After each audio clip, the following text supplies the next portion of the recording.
Sorry, folks. I just realized I actually still have to plug in my other camera. Whoops.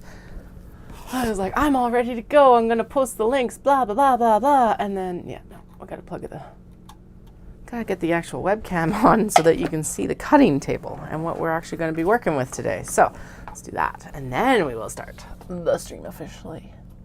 Anyway, hello, my name is Katie. This is the Atelier Nekozuki stream. And today we are going to be working on getting interfacing cut for the small box bags. Oh God, I can't reach that. Damn it. The arm for this webcam is so long, and I'm like, I just want to hook the cord on the little adjustable thing. There we go. Phew. Okay, but I need to mute myself apparently. Hello. Oh, okay, I'm talking on my phone. That's the issue. Get the actual webcam on. There we go. Okay. Now we're good to go. I think. We'll see here in a second. Hello. There we go. Although my webcam is out of that box. Oh well. I have the whole horde of drinks over here. Water, pop, beer, because it's Saturday and it's Stampede Saturday. Anyway, my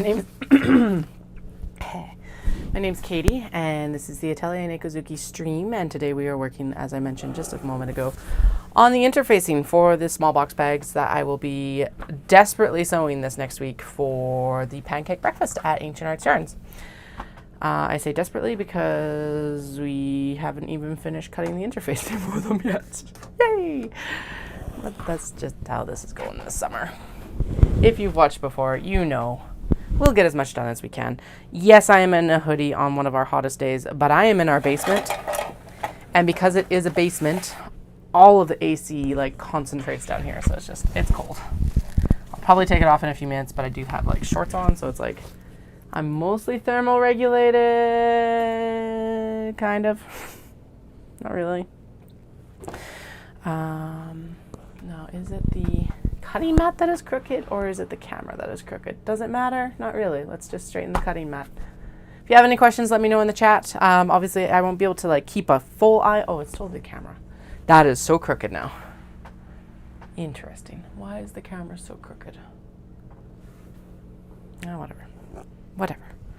It's straight for me. That's what matters.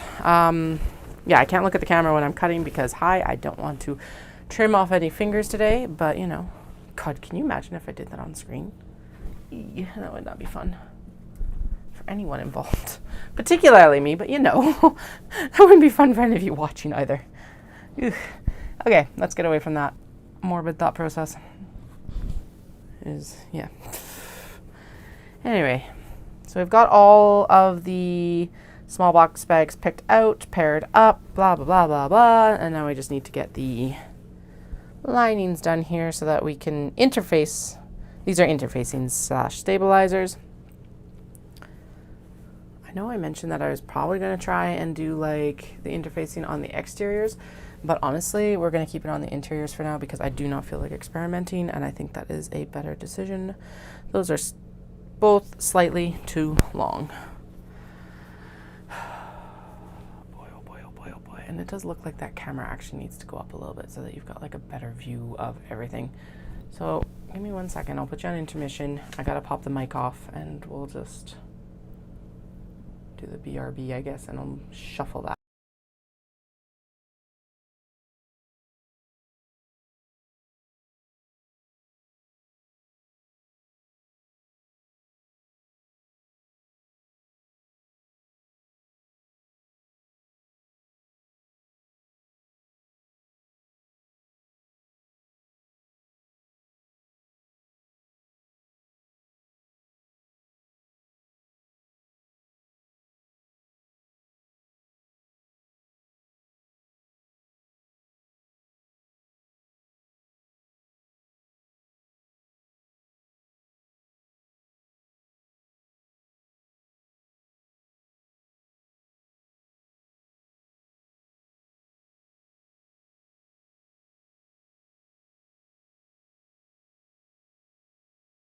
Okay, that is higher and thus should be better. Oh yeah, now you can actually see the whole work surface that I'm working with right now. We'll shuffle it down this way a little bit though. I just gotta get used to like where I actually need to work for the camera because, again, new camera, new setup, whole new studio reorganization, all that. Excuses, but you know, we'll get there. We'll get there eventually. If I don't, I don't. Okay, we're gonna cut that off. Right about there. It doesn't have to be perfect. These are gonna be handles. And those can go over there. They do need to be a little bit shorter though, because they are supposed to match up with the lining pieces. Yeah, there we go. With a little bit extra, and that is fine. Now I am just cutting these lengthwise right now, and then we'll go in. I will curse myself blue for the fact that I'm only doing this part of it right now, but honestly, let's just do the easy part right now, and then, oh no, this is easy too. Okay. What am I talking about? 1, 2, 3 for the linings. That looks really small. Are you actually large enough to be a lining? You're large enough to make it work. Okay. That just means that these other pieces are probably like longer than they should be. So once we're done getting the interfaced, i.e. adhered, onto all of this, we go in and I do zipper matching, which is super fun. And I don't mean that sarcastically. It is actually super fun. It is the little bit of dread that you may have heard there is that it is actually fairly time consuming. So it's like, oh, right, that's next. I don't know why I'm talking about it like it's not going to have to happen anyway, but you know. Beer of choice today is Okamikasu from Old Beautiful. Old Beautiful's tap room actually did just have a fire, so if you're in the Calgary area, please go support them. They are one of the better breweries in Calgary, in my opinion. Very nice, kind of just still craft beer, still tastes like craft beer, but it's also just a nice, it's nothing too wild. This one, Okamikasu, is probably the closest thing that I have encountered in Canada. That would be comparable to Asahi Super Dry. That isn't in the like 2-liter, almost like mini kegs that Asahi used to provide in Alberta. They no longer sell them here, so it's like I've had to find a replacement anyway. So, there we go. 1, 2, and 3. We went out to the Stampede yesterday. So if you're unfamiliar with this, this is the Calgary Stampede. It's the greatest outdoor show on earth. That's their tagline. And I love going to the truck wagons there. They also have like a massive art exhibit. And so we always go to check that out because it's a lot of like the art, like actual handcraft items, a lot of like fine art artists, handcraft items, and all of that, and then the chuck wagon races. Those are the 2 big things. They also do host a rodeo. I think it's still got one of the biggest like prize pots in the world, which is part of why it's called the greatest outdoor show on earth. Pretty sure this is where most of the cowboys make their money if they make it, sort of thing. Because day money and then the championship money is huge. And the indoor watering restrictions are off in Calgary, so at least that's not a concern. Although they actually do have, they're still using non-potable water for like watering down the actual infield and the tracks and everything like that. So that's cool. I don't think they couldn't not do that.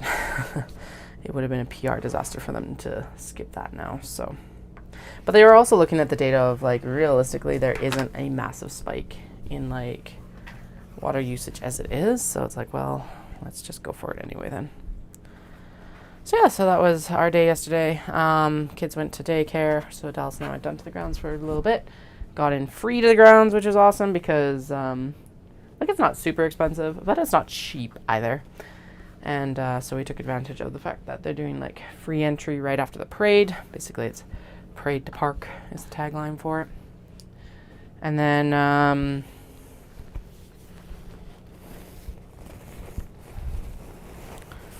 yeah, I don't know.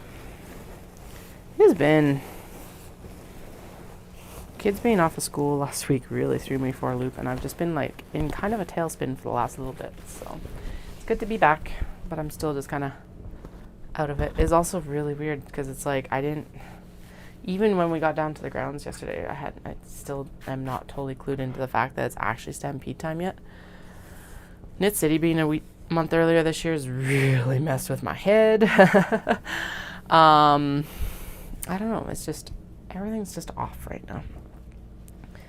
Don't know if it's me or if it's other things, but whatever.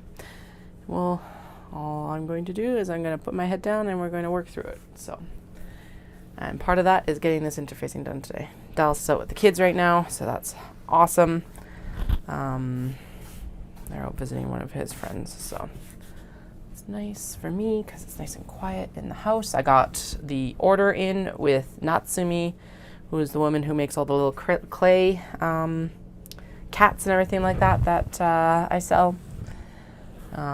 She can't fulfill the order till the spring, so I was like, all right, we're going to do an even bigger order than I was going to do originally.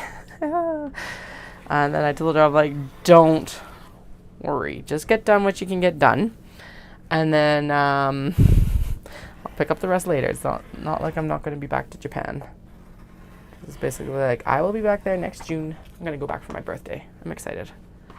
But yeah, I'll go in June. And then if it's not all finished, I will place more of an order and pick it up in February. Like, just don't worry. It'll all work out. So anyway, so I got, or at least I hopefully have on order some really cool new things from her that she's developed specifically for me, which is so cool that she is that generous with her time with this sort of stuff. Because, like, she's busy. She is busy, busy, busy. And, yeah, so there's that. I'm going to get some earrings this time because people keep requesting earrings, and I'm like, I am down for doing that. What else? The normal charms. I'm going to get a restock on a lot of the charms that I am now out of stock on, along with a massive, well, not a massive amount, but an increased amount of black cat charms because she always does such a good job with them. She does little plates, which are super cute. So I've put an order in for them. Yeah, I think it's going to be good. It'll be good for her. It'll be good for us. And if everything works out, I will have it all available for Knit City 2025. I'll go to Japan right now.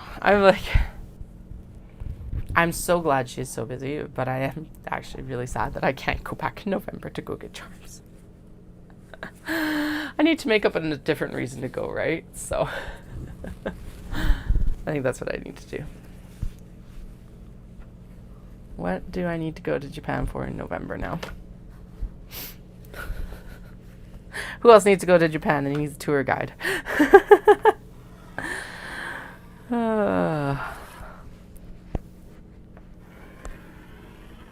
That does have me thinking, because I do need a break after all of this, and that was going to be the break, and now I'm like, okay, what am I going to do instead to get away for even just a night or something like that in Calgary or Canmore? I don't even know. It just feels like I could use it, but it also feels weird to do it that close to home and then to not do it with the kids at the same time.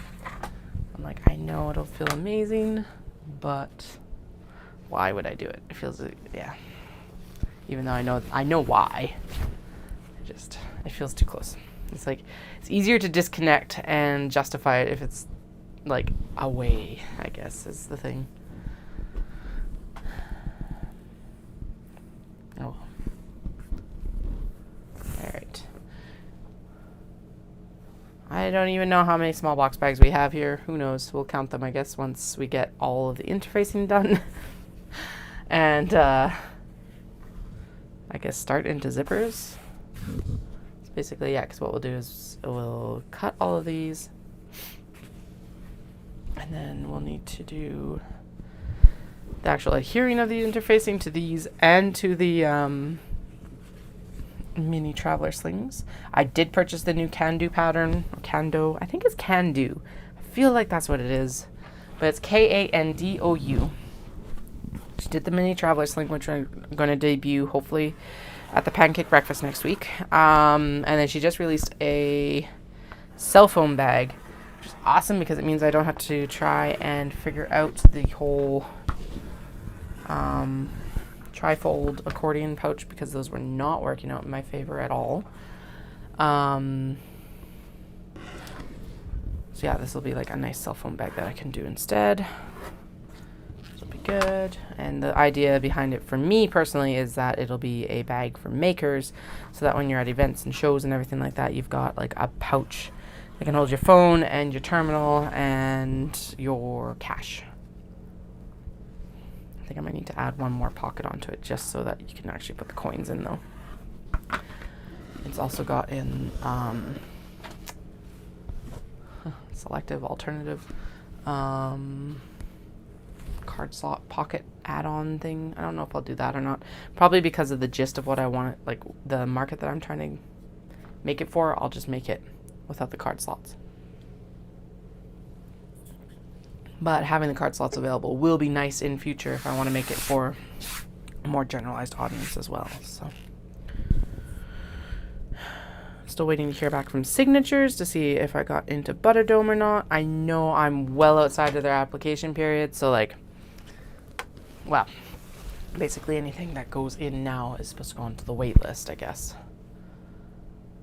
But I'm like on tenterhooks, like, please let me know if it doesn't matter if I'm accepted or not. I just need to know if, like, they've acknowledged the application, I guess. So, in the fact that they said that they received the application. But I haven't heard anything else. I'm like, damn it. Next year I'll apply earlier. I'll apply right when they open up. Shindig is confirmed for me though for October 19th. Yeah, so we've got like a full summer, and then we've got some fall shows popping up as well. There is one coming to Vancouver as well, so we'll see if it's a one-day show. And I'm like, is it worth me going out for a one-day show in Vancouver? I think it might be. Actually, that is a good discussion to have here soon with maybe Paula, and find out if I could come out and do the pop-ups that weekend when I'm already out there. And then just do like a small booth at this new show and see. Because like a one-day show could go really well. Dawson went really well. But I didn't have the same expenses that I'd have to go out for a one-day show in Vancouver. Although I guess I could still drive out there. I would probably fly it then. But if I could stack a couple events, then that would be the, like, chef's kiss perfect thing to do. So maybe I'll talk to Paula. Then I'd be able to do both or something like that. So we're already discussing some potential plans. Oh, there's so many. Just keep going. All I can do is keep going. Keep going. Yeah, so right now, though, the confirmed are, we've got the pancake breakfast next Saturday with Ancient Arts Yarns. Everything's lined up for that. We got sausages and pancakes and a bunch of different vendors, not just fiber vendors this year, which is super cool. Then I have Omatsuri on August 10th. Yeah, why is that turned off? That needs a little...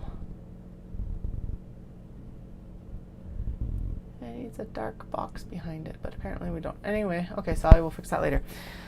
But there's Omatsuri on August 10th, and then we have Knit City on the marketplace is open August 17th and 18th, with events happening throughout the weekend. So like there's going to be a kickoff event on the Friday, the 16th, and other events, evening events as well. But you should come see us. We would appreciate it. Especially because so many people were like asking for a Calgary event, and now we finally have it. So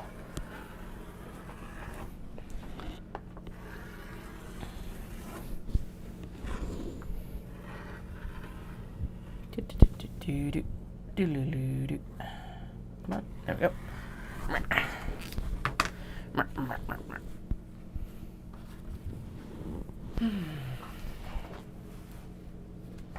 Yeah, I should talk to Paula, actually. Should talk to her pretty soon here, just to start getting stuff lined up.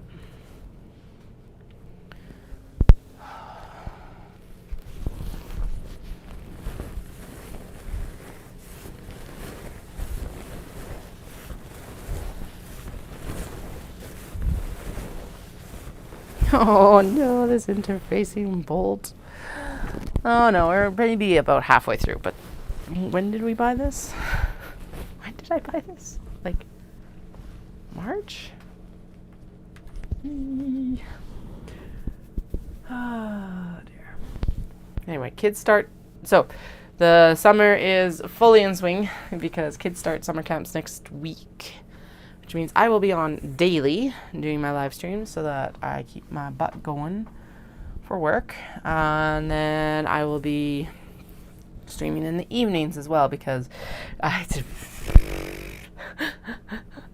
will not be streaming on the weekend days. That's the one thing I'm not going to do because I want to actually spend time with my kids while they're young. But otherwise, yeah, I will be on every single day, Monday through Friday during the day, and then Monday through Friday in the evenings, and Saturday, Sunday in the evenings as well. The nice thing about this is that with the summer camps, they come home so tired that they just basically like have dinner and pass out. So that's the nice thing about that one. It was actually really awesome last night because so they did really good because chuck wagon races don't start until like 7:45, or like, and wagons don't even get on the track until 8.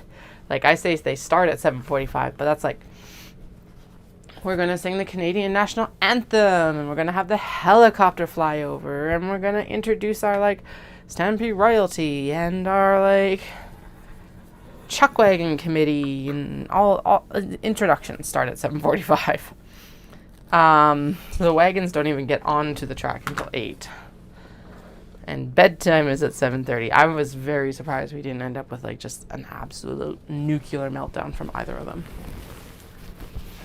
But no, they did really good, and then they fell asleep on the train back to the Jeep. So that was super awesome, and we were smart. And I had packed their PJs so that when we got back to the Jeep, we could just put them straight into their PJs. I even brought their cuddly, snuggly things. Mickey and Bingo are the big ones right now. Bingo from Bluey. Yeah,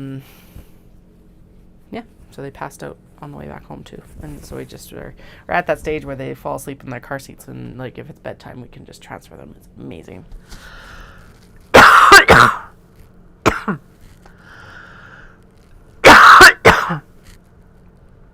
Excuse me. That is apparently cool. All right.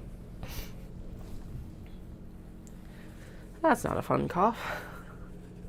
I think I'm actually sick. I think I just got like fiber fluff in the airways. Hopefully that's what it is. Hopefully not in some ways too.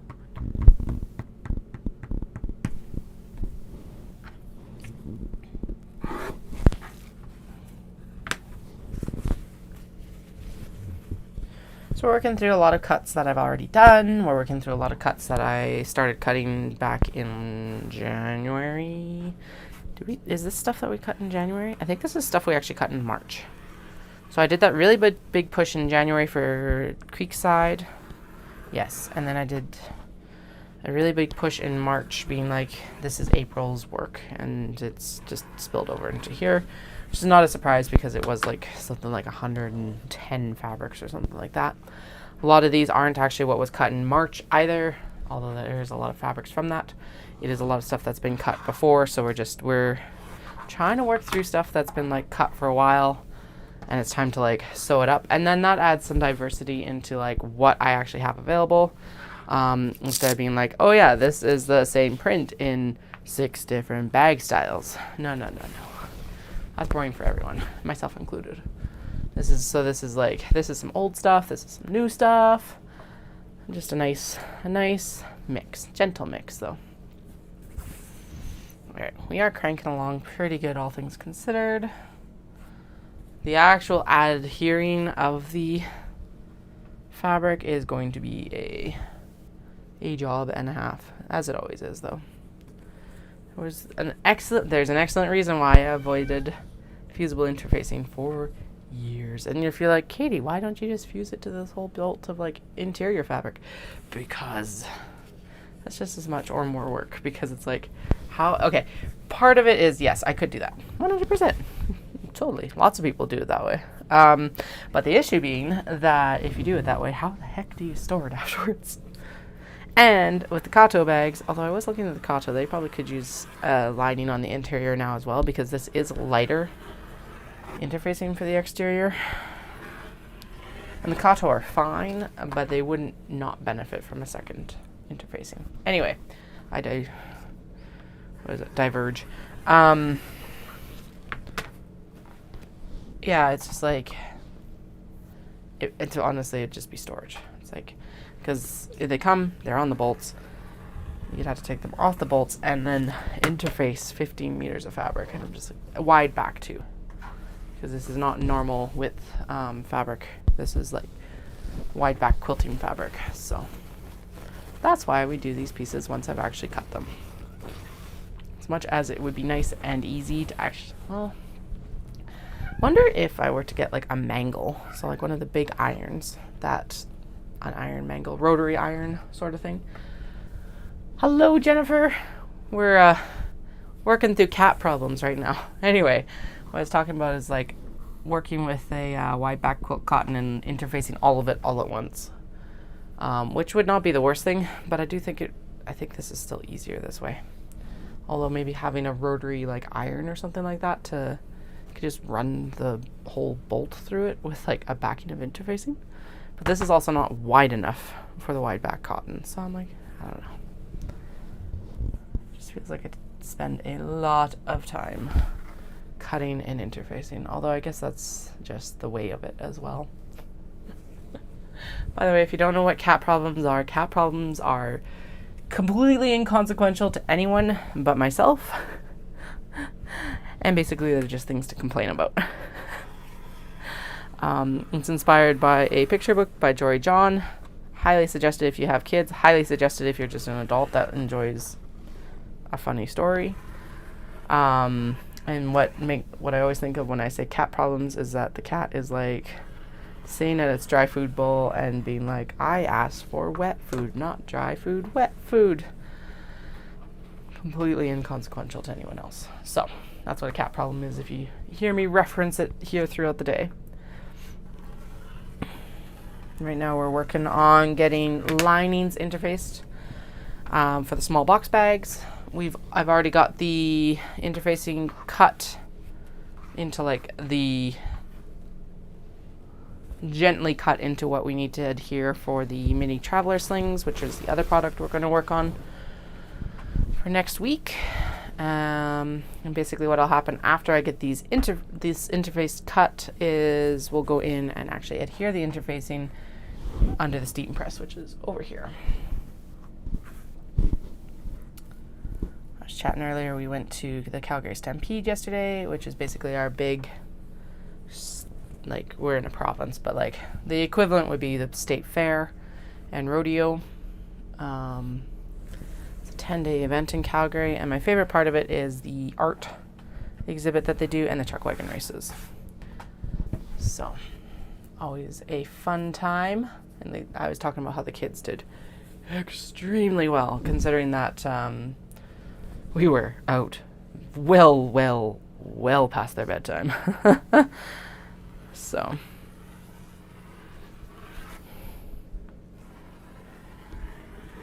like I think we weren't back to the Jeep until about 10:30.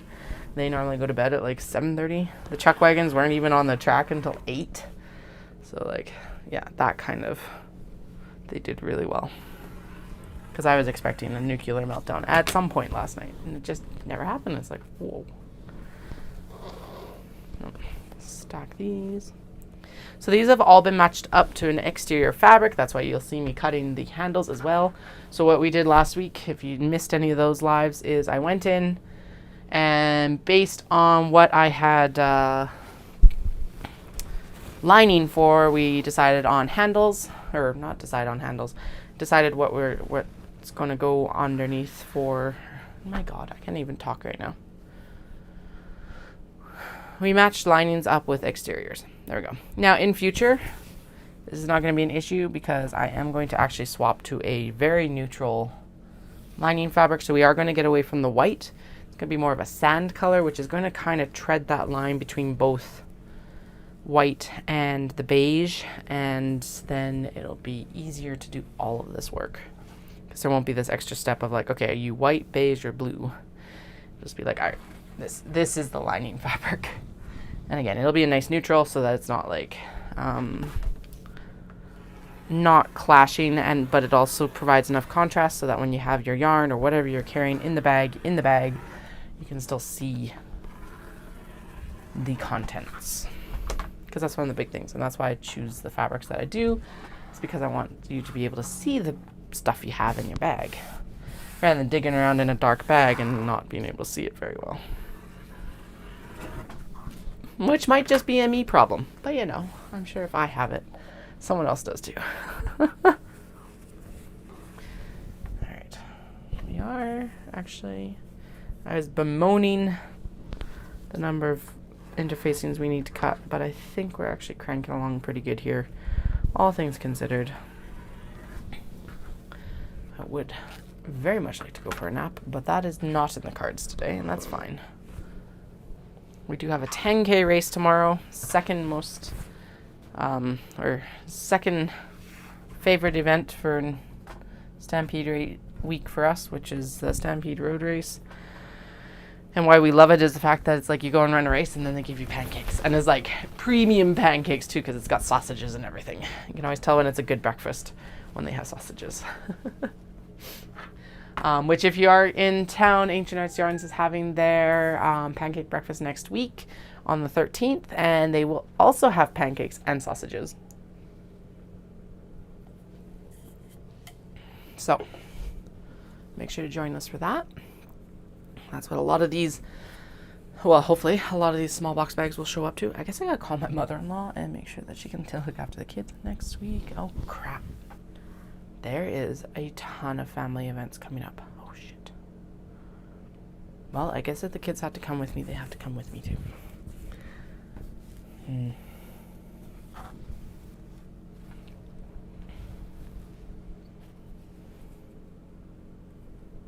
Oh, yeah, because I think there's a family reunion next week. Damn it. Maybe I could ask Tara to come and, like, chill with one of my other friends. I wonder if she would come chill with them for a little bit. Or they could just use their iPads for the day, I guess. Haha, I forgot about that. Okay, well, we'll find out. I will chat with her today, later today. Or I'll get Dallas to chat with her.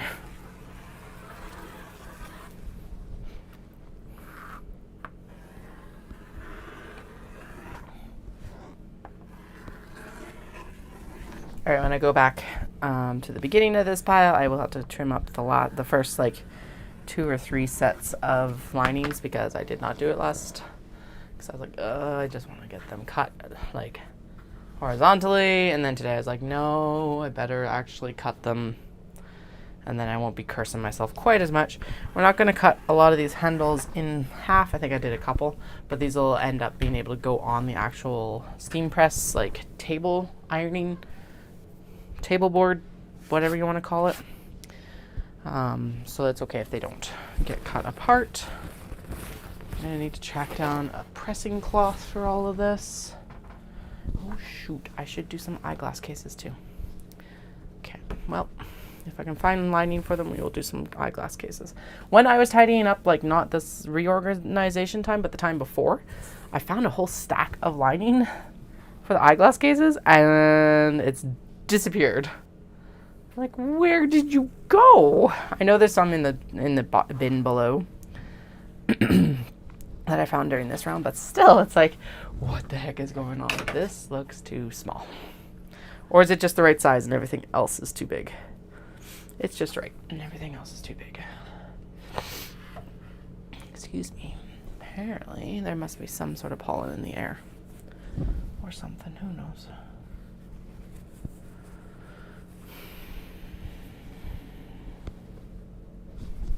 My run training this past week has been rough.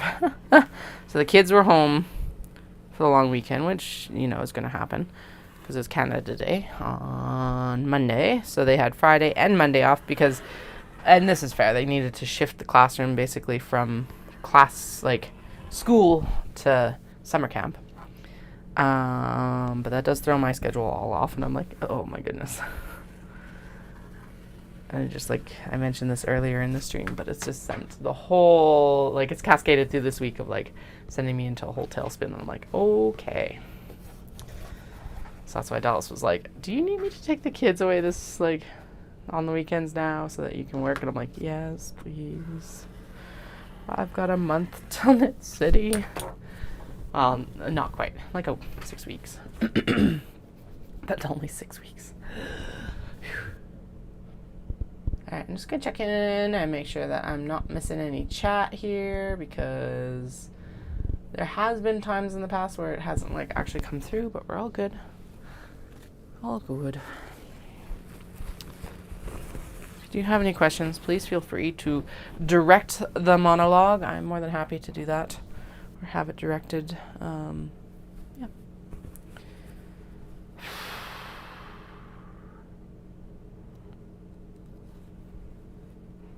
Tonight will be an early bedtime because, so Dallas runs the half marathon at the pancake breakfast.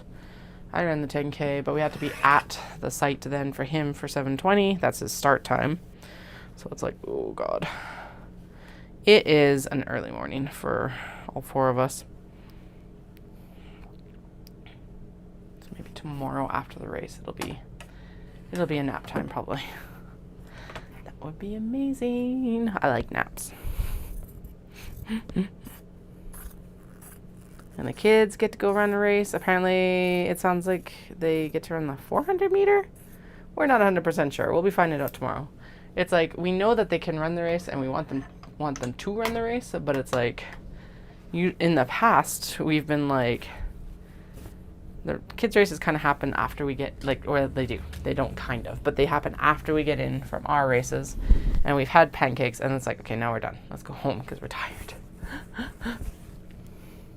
So we've never really paid that much attention to them, but I guess we'll find out tomorrow. It's not like they won't tell us. There we go. Ding, ding, ding, ding, ding. Okay, I'm really curious how many bags we have left, so I'm going to actually count after this round. Just to... Well, and actually the handles won't be accurate because I obviously can only fit 2 handles here versus 3 linings. So, you know, if I count the handles, then we know it's actually less than that, which I'll take.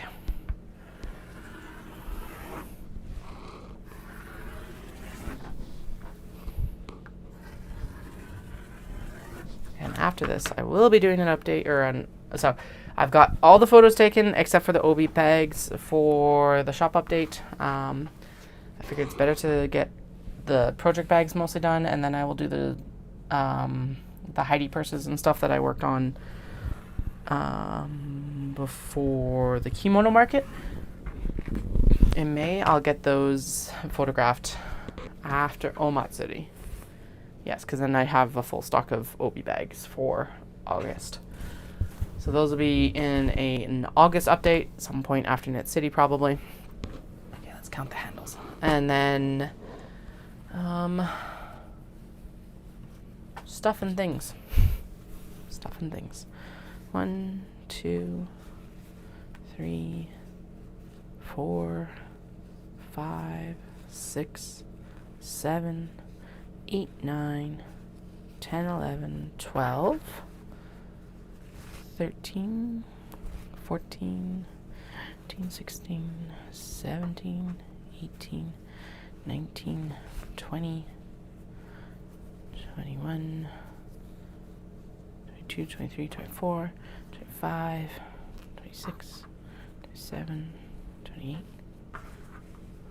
29, 30, 31, 32, 33, 34, 36, 37, 38, 39. Okay, so we have about, well, we got 39 handles left, and as I mentioned, that is not accurate for the linings.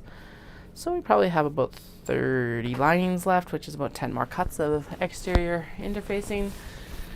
And then we'll line up the rest of the handles and get them cut as well. Anyway, the update will be happening post. Will I do it after? Yeah, it's going to end up having to be after that thing, the pancake breakfast on Saturday next week, just because of timing with like making things, new things. And then these small box bags will go into an update post Knit City along with the Obi bags that got completed for May.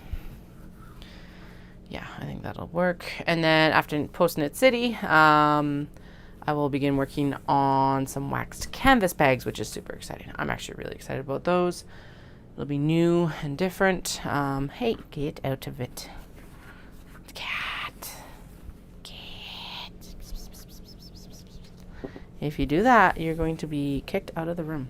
I realize there's a couple extra down here that also need a interfacing.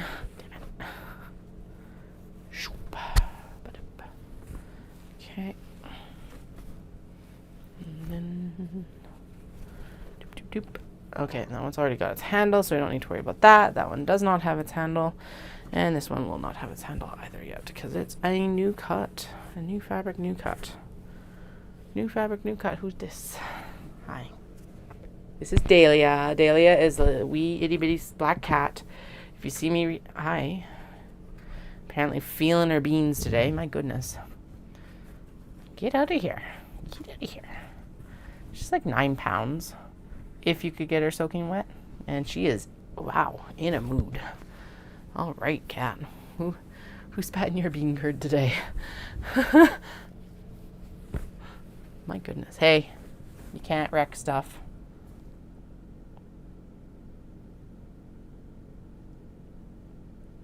And I am serious. If you don't behave, I will close you out. Ow.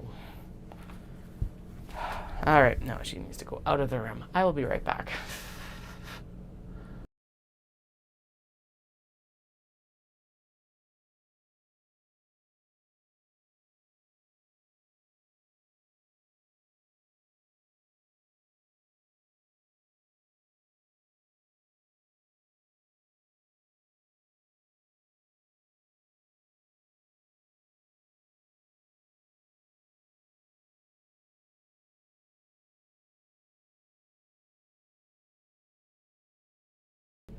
I love her to bits, but like when she starts chasing fabric like that, that is when it is time to get out.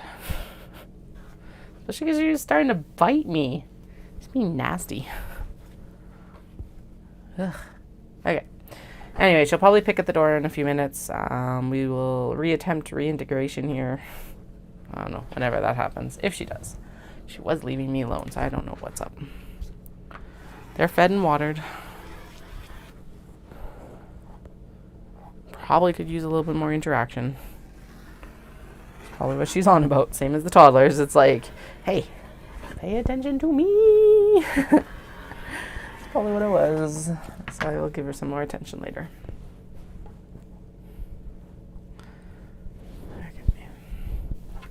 Yeah, I am ready for that nap. I said I'm like on a nap, and now I'm like, oh, nap sounds amazing. Naps always sound amazing, though. I feel like we were up that late last night. I think we were in bed at 11, which isn't bad, all things considered. And then I think we were asleep by, like, lights out sort of thing at about midnight. And the kids let us sleep until about 7:30, so it's like, why am I so tired right now? And I don't want to drink more coffee because I already had my coffee limit for the day, that's for sure. Into the scrap bin with you.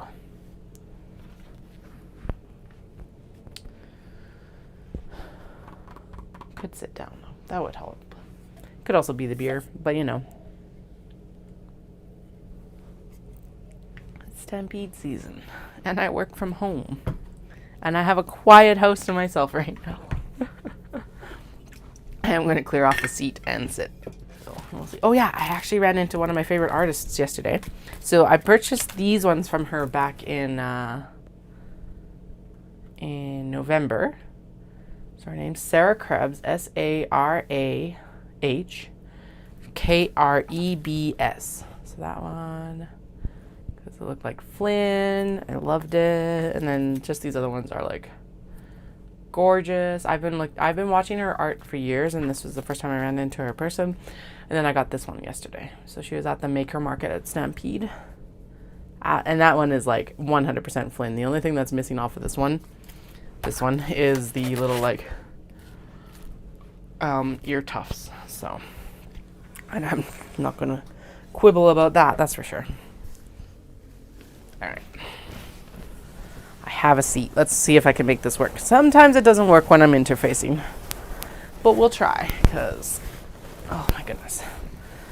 Yeah, yesterday it was like, let's go for a run in the morning, which I'm really glad, because I meant that we could eat midway food with like wild abandon. Not that I wouldn't have done that anyway, but with the diabetes, it helps to have already like had a proper exercise before going and consuming all the mini donuts. I love mini donuts. It's my favorite. Okay, actually no. Well, okay. I'm like, I also love corn dogs though. So I'm like, but what could I give up from Stampede? And you know what? I would give up the corn dogs before I give up mini donuts. So mini donuts are the winner there. There is a concession stand that started coming a few years ago. And by a few years ago, I mean like 2015. So they've been there for, oh, Jesus, that's almost 10 years. That's 10 years next year. What the hell? Anyway, they're new in terms of the Stampede, because the Stampede's been going on for over 100 years. 110 years now. 112? Yeah, this is 112th Stampede. I was going to say Knit City. That's not right. That's impressive. Amanda and Fiona would have found the Fountain of Youth by this point. Anyway, Stampede's been going for over 100 years. And so in the grand scheme of it, these guys have been around for less than 10% of the lifespan of the Stampede. And when I'm thinking of the other mini donuts, I'm thinking of the like ones that have just like the little plopper machines, I guess is the best description. But this concession is called Ogo Pogo. So they're all the Okanagan. And they do like mini donuts. Their mini donut base is the absolute best I have found on site. But they do specialty mini donuts with all these different flavors and everything like that. So this year's special ones were Oreo cheesecake, which were good. But their best ones that I've had so far have been the Boston cream ones. So basically it's little mini donuts, and then they put like a Boston cream, chocolate, and custard over top of them. And they're so good. So good. The guy beside me was ordering. He ordered the 2 specialty flavors this year because they had Oreo cheesecake and they had lemon meringue. And his friends came up behind him and he's like, yeah, I ordered all of them. And he's like, not all of them, but the 2 like special flavors. And I'm like, yeah, but what a way to go. Death by mini donut. And then we went afterwards. So that was before we went and picked the kids up from school, because I didn't want to share my mini donuts. Or at least I want the option of not having to share my mini donuts. There we go. We did share them, but they only got like 1 each. Which surprisingly, our eldest only like ate half of it. So I'm like, okay. Don't get me wrong, our kids like sugar, but like apparently not as much as I anticipated. They love their cotton candy. That's what they really enjoyed yesterday. Yeah, after we picked up the kids, we got, they listed them on the website as Cowboy Twinkies, which, when you're just reading the food map and that's all that the description is, like, what the actual F is a Cowboy Twinkie? Turns out they're jalapeno poppers. And then when we got there, they could not commit to the name, and they'd done the just Texas Twinkies. And I'm like, oh, I'm actually really disappointed. Because on the like new food maps, it was the Cowboy Twinkies. Anyway, and yes, my mind went probably exactly where yours did, and it was, yeah. All those poor cowboys. Oh, I don't know, but they were so good. Oh my goodness. So it was just jalapeno poppers, but they were stuffed like with a cream cheese that I think had like pulled pork in it. But they like made them, stuffed them with this cream cheese mixture, whatever was in the cream cheese mixture. I can't remember. They were also placed in like the absolute worst place. They're right across from Nashville North, which is one of the big dance club areas. Basically, it's a Stampede club. So like it's just really hard to hear any description. We just knew we wanted to try them. They also weren't cheap, like $15 for 4 jalapeno poppers. But they were the best jalapeno poppers we have ever had. And like you're kind of expecting those prices because it's Midway food, unfortunately. Anyway, if you're going to the Calgary Stampede, it's PK Barbecue. They did not commit to the name that they submitted to the food map, so they are called the Texas Twinkie. But they are so good. Because yeah, it's like jalapeno stuffed with cream cheese mixture. I think it's got pulled pork in it. And then they're wrapped in bacon and cooked, and then they throw them in their smoker, and it's just like, oh, now I want more. I want to go back to the Stampede just for that. I might take the kids back next weekend just because it's like, I feel like there's more stuff we should have done with them. But they're like right on that edge of being able to do the full day. So it's like, it is more enjoyable for Dallas and I to go by ourselves right now. And then go back with the kids afterwards. But I do feel like we missed out on stuff with them yesterday. So I might go back with them next weekend or something. I don't know. Also because I feel, yeah, I don't want to just be stuck in the house next weekend with them. Not that we could, like, there are other things we could do, but that feels like the event to take them to, maybe. At least for then. We'll see. See what our energy levels are at that point, because that's another major factor in this, is where they're at, where I'm at. After a full week of summer camp, do you actually want to be outside and like in a crowd of people or what, right? So we'll figure it out. I'm sure we'll find something fun to do. But I do know their aunt likes going with them too, so maybe we can convince her to go down with us again or something.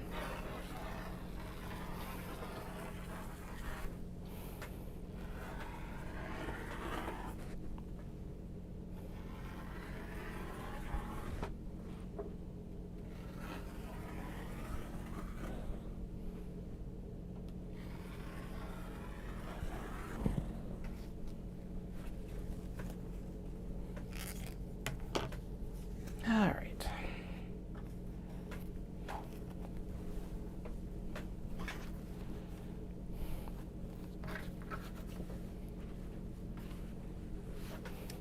We're getting there. I haven't kept track of, I was like, I counted all those handles and I haven't even kept track of like where we are for what we need to finish. Whoops. Oh well. That's fine. Well, it'll all work out eventually.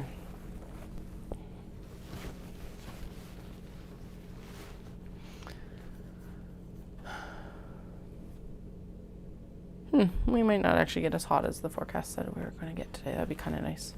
I think it's supposed to be 30 degrees tomorrow, and I'm like, oh boy. I'm glad we're running early in the morning, because otherwise that would be absolutely killer. And I'm not speaking figuratively. We are racing, so it's like, oh god. That could get pretty bad pretty fast.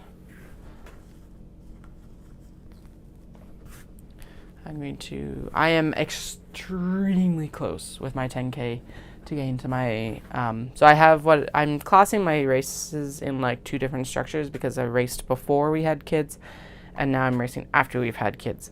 And so like I've got my pre-baby personal bests, or PBPBs if you prefer. And then I've got the ones that I'm doing now, which are postpartum personal bests, or PPPBs. Or PBPB, again, because post-baby personal bests. Whatever you want to refer to them as. But anyway, so I've got a set of PBs, or personal bests, before kids, and then I've got a set of PBs, or personal bests, after children, because, folks, this body is not the same as it was 5 years ago.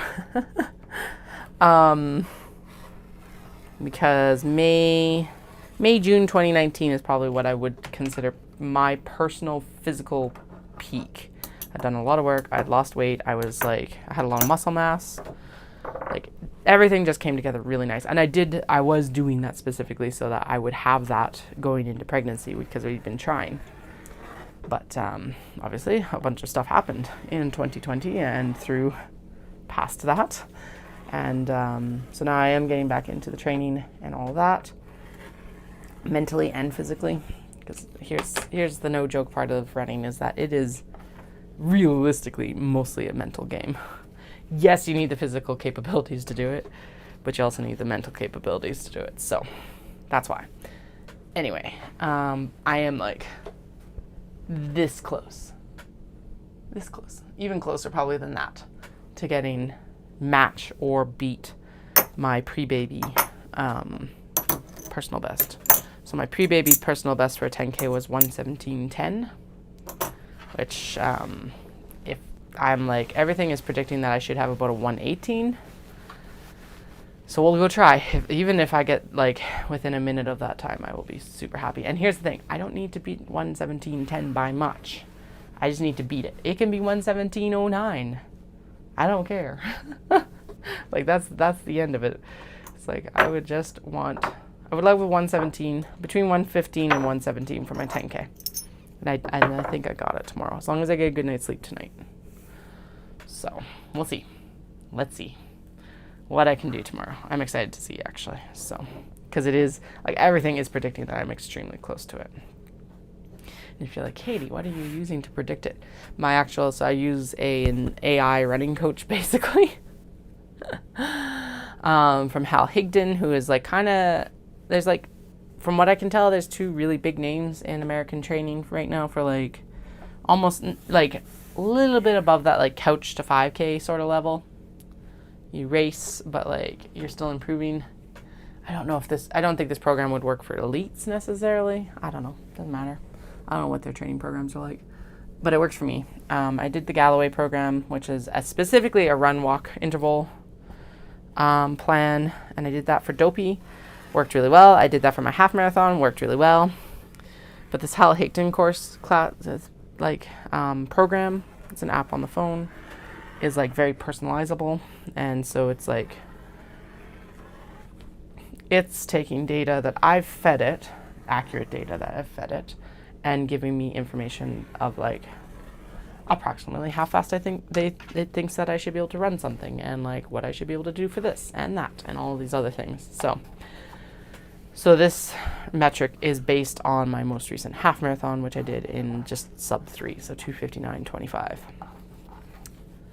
And so it's like, it's predicting that I should be able to do a 1:18. Like I said, I would love it if I could do the 1:17:10 or beat it, even if it's 1:17:09. Like I said, it doesn't need to be like miles. It just needs to be just below that number.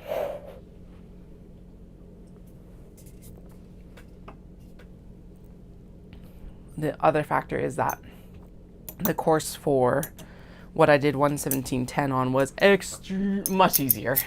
Not extremely easier, but far, far, far easier. So,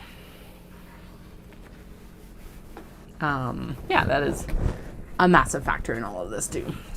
But basically the end goal of it is I would like to beat what I did last year, which was just under an hour and a half, if nothing else. But I've also done 2 very full training sessions since. Like, I was training for the Dopey at this point last year. We finished that training. I've trained again for another half marathon, which is essentially 2 10Ks. And now I'm currently in training for a Canmore half. So it's like, and I'm back down to the weight of approximately where I was when I was doing, like, I was pre-baby. So it's like, everything is stacked for it to work tomorrow. So just, again, I'll go out and I'll do my best.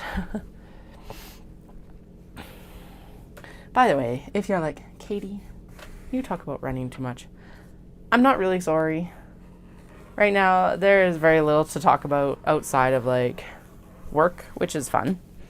But like when I'm cutting like this, there's not much to talk about. children, which I don't really like. Obviously I talk around them, but like that is not the end all be all of my identity. And then running, because running is kind of the one thing I have maintained that is anywhere near a hobby. I have picked up my knitting again, but like there's stuff I want to cast on, which I think what I need to do, the Lily Pilly is fighting me hardcore. I have restarted that lace section so many times, and then I put it down, I don't mark where I am, and then it's really hard to tell where I'm supposed to be. So this last one, I knit another row, and I figured out that honestly I am off on my stitch count again somewhere. I don't even know where. So I'm like, okay, what? Like, I don't want to pick it out and re-knit it again. So I'm like contemplating if I should actually just pick out the whole thing and deal with it, or what I should do. I don't know. But I previously knit the calligraphy cardigan by Hannah Fettig. I've got yarn to knit it again, so I'm thinking I might just like kind of gently abandon the current whips again and start something new. Something for me. I also have the Willapa to finish, which is a Jared Flood. Jared Flood? Is that the guy that did Brooklyn Tweed? Does Brooklyn Tweed?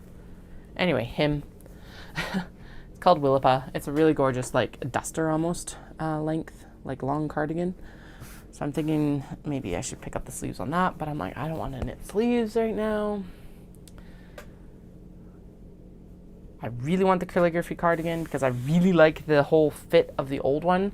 But the one issue is that it's one of the first cardigans I knit, and so the upper arm circumference is like, it's very tight. So having learnt a lot after I knit that cardigan, I want to go back in and just re-knit it. And realistically, I'll just keep it around, and one of the kiddos can wear it when they're older. So it'll fit one of them eventually. It's not going to go to waste. Could I like tink it or rip it and re-knit it? Yes. Do I want to? No. No, I do not. If I become desperate for yarn, I will, but I'm not desperate for yarn at this point. But it's also just like there's such limited hours in the day where I can actually even touch my knitting that it's just like, ugh, I don't know anymore. I just realized that the handle count is not going to actually be, I was like, it's going to be inaccurate because I can only fit 2 of these versus like 3 linings. But honestly, so many of the handles were already done that the handle count is going to be inaccurate the other direction. There's going to be fewer handles than there probably is lining. Right, I forgot about that. Oh, not like it makes a difference. We gotta go in and interface everything anyway, so who cares?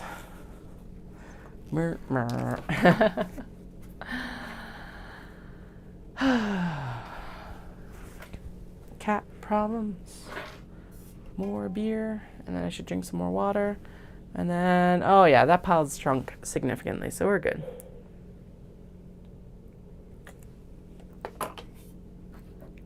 It'd be kind of funny and kind of amazing if it all just like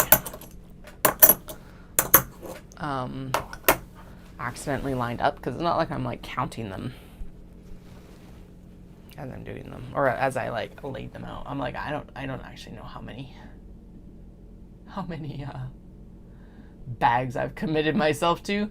The whole theme of this is the fact that I'm like, yeah, the creative chaos is like, I don't know, there's going to be a certain number and they will get done when they get done.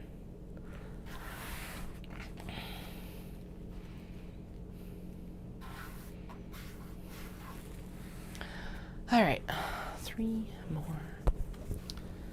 And then I do think we'll be able to get these all interfaced. So what I mean by that is like they'll have their interfacing, and then I think what we'll be able to do is actually get them to the point of having the interfacing adhered, which will be super nice. And then depending on how to get oh my goodness, I sounded like Porky the Pig. Depending on how today goes, and if there's any fallout from the kids being out of the house, I'll be back on tonight to match up zippers. That's what we're going to do next. So interfacing, adhere the interfacing. I think that's what we're going to be able to get done this afternoon. And then we can go in and we can match up zippers, which will be out in the sewing studio because the zipper...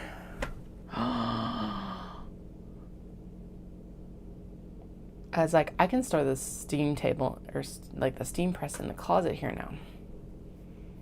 But I just realized the better thing maybe to go in there would be the zipper drawer. Gasp. Because the steam press on this end makes more sense.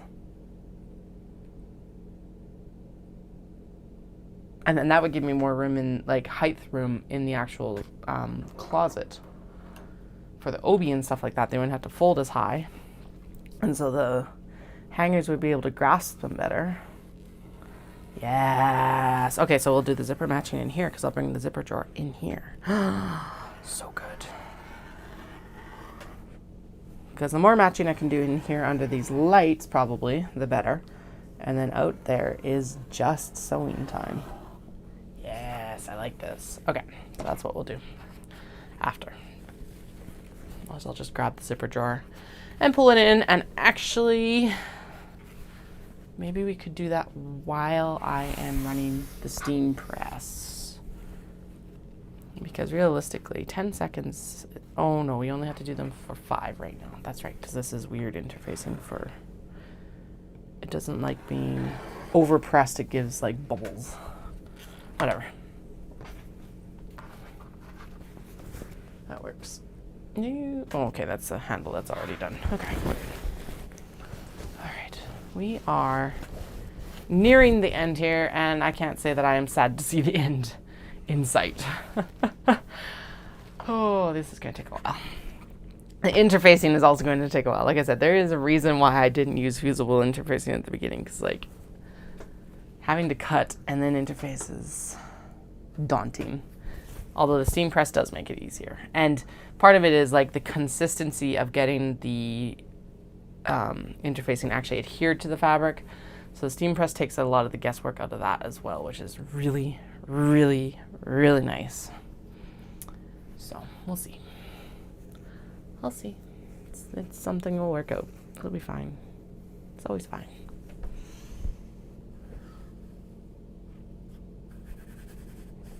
There we go. Although I do wonder about a mangle. Like I said, sometimes it's like, would a mangle actually do a better job?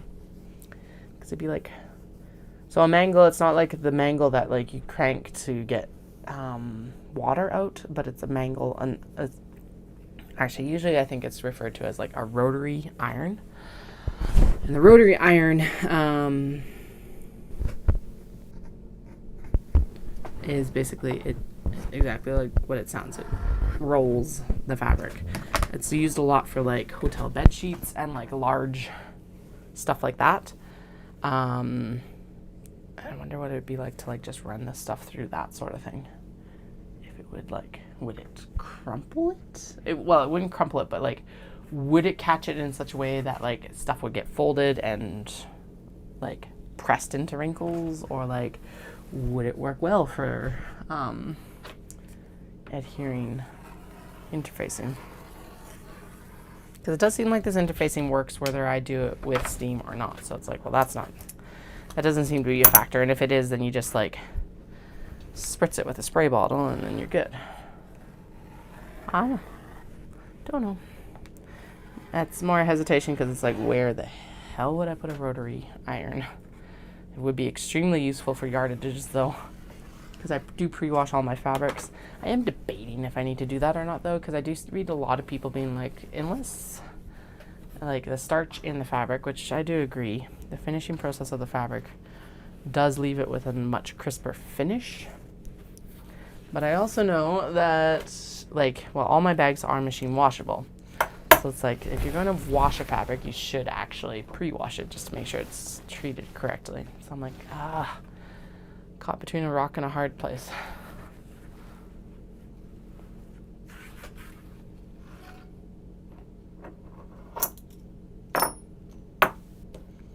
Speaking of hotel sheets and stuff like that, once I get this, in between finishing up getting these cut and starting the steam press, I should go upstairs and actually get my sheets and like mattress protector are drying right now, and I've got a comforter in the wash that I should swap out and also put on my balcony, like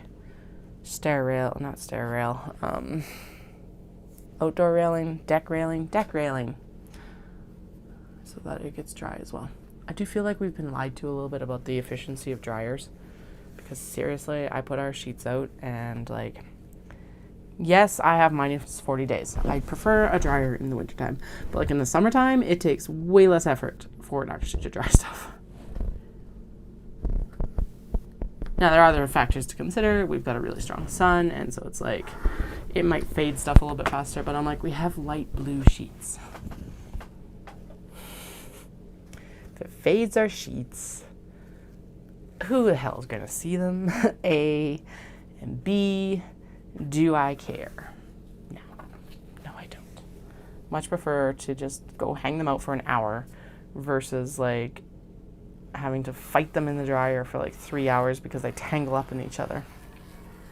Because of course the fitted sheet basically just goes and eats everything in the dryer, including pillowcases. So now, granted, the comforter might be another case because it's like a dark teal, but at the same time, nah, I'm just gonna put it on the railing and it'll dry far faster. Ding, ding. Actually, I was reading that it might be the best way to probably iron my fabrics after I pre-wash them is when they do come out of the washing machine, because here's the thing, they're not sopping wet. So if you ironed them, you would, like, because it's a steam iron anyway, it would steam out the moisture, I guess. I've also heard that if you take them out before they're dry anyway and hang them to dry, it won't be as wrinkled as it is. Or like do a partial dry and leave them slightly damp in the dryer. So I might try that next time. Who knows? If I'm organized enough, I will try that next time. Because typically it is a lot of loads of fabric in the very cold months of the year, because realistically, even though I bought fabrics in May last year, I did not get them into rotation really. Well, I didn't wash them until November because last year was so flippin' busy. So, which is also a good indication that my buying trips probably should be in November in general, because it's like waiting 6 months to get new fabrics into rotation is not a good look in general.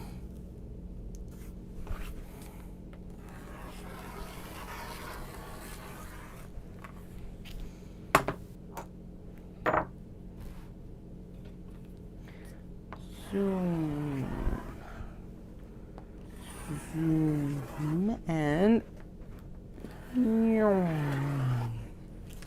all right, we are coming to the end. I am going to be well and truly happy to see the end of this. I've been like, I love my job, don't get me wrong, but I have been daydreaming about vacation so hardcore, and I know we already technically went on vacation this year, but it's like, what could we do? I want to go do something. It's a little bit like I want to bury my head about some stuff. I'm a little bit like I actually want to go on vacation. But I'm also like, going anywhere else doesn't mean that I can bury my head about everything. So it's like, I feel like I need to go somewhere without like cell service for a couple days or something, maybe. That might be or Wi-Fi. That might be the actual key to vacation success next time. I don't know. I am sticking to my chair. Damn it. Issue with shorts.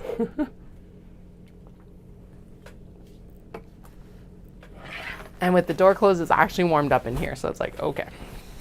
Oh man, we gotta do another pull. Oh no. Ow, ow, ow. Okay.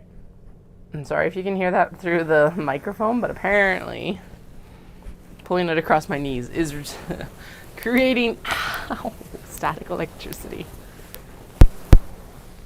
That hurts. All right, well, hopefully that's the last time we got to do that for a little bit. Sweet. Crochet bags are so much fun. I always love the look of them. Do you do them in like cotton, or are you doing them like in acrylic? Or I can't remember if we discussed that before.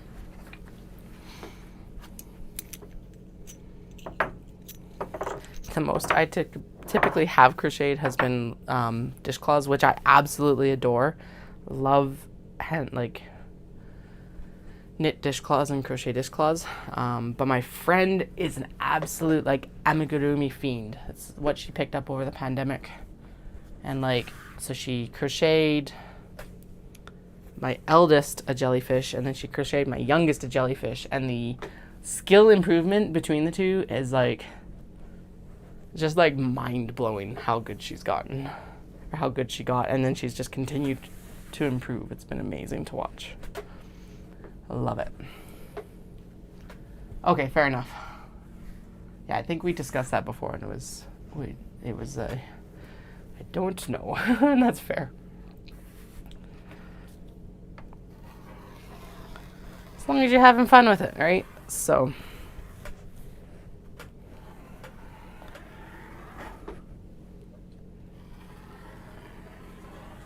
Got a whole stash of cotton yarn I should work up into things.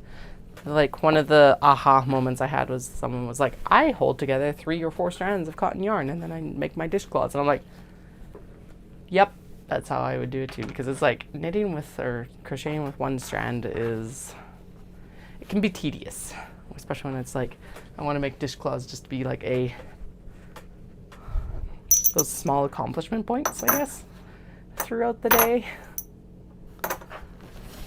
And actually the one that I did knit with multiple strands of yarn is really nice. It's got because basically then it's got big garter stitch bumps, and so it's a really good scrubby cloth. Maybe that's what I'll do on the weekends with the kids. My eldest is so close to being able to knit. They've got the fine motor skills now because they've been working on them really hardcore at school. And I think they've got the mental space to do it too. Because it's a couple factors. It's it's the dexterity, and then it's the mental comprehension of being able to do it, I guess might be the better term for it. I think they're there. So it's time. It is time. They do have their own knitting needles and a ball of yarn that I've given them, and we've been trying to knit a bow for a while. But I think that was a few months ago. So I think it's time to retry and see if they're ready or not. I know most kids that if they're super into it, typically start learning to knit around 4-ish. And that's the age my eldest is at. So, and then the youngest will learn next year, hopefully, maybe. Because they want to do whatever my eldest does, which is both very cute and a little bit taxing some days, because it's you're not quite there, buddy. Yeah.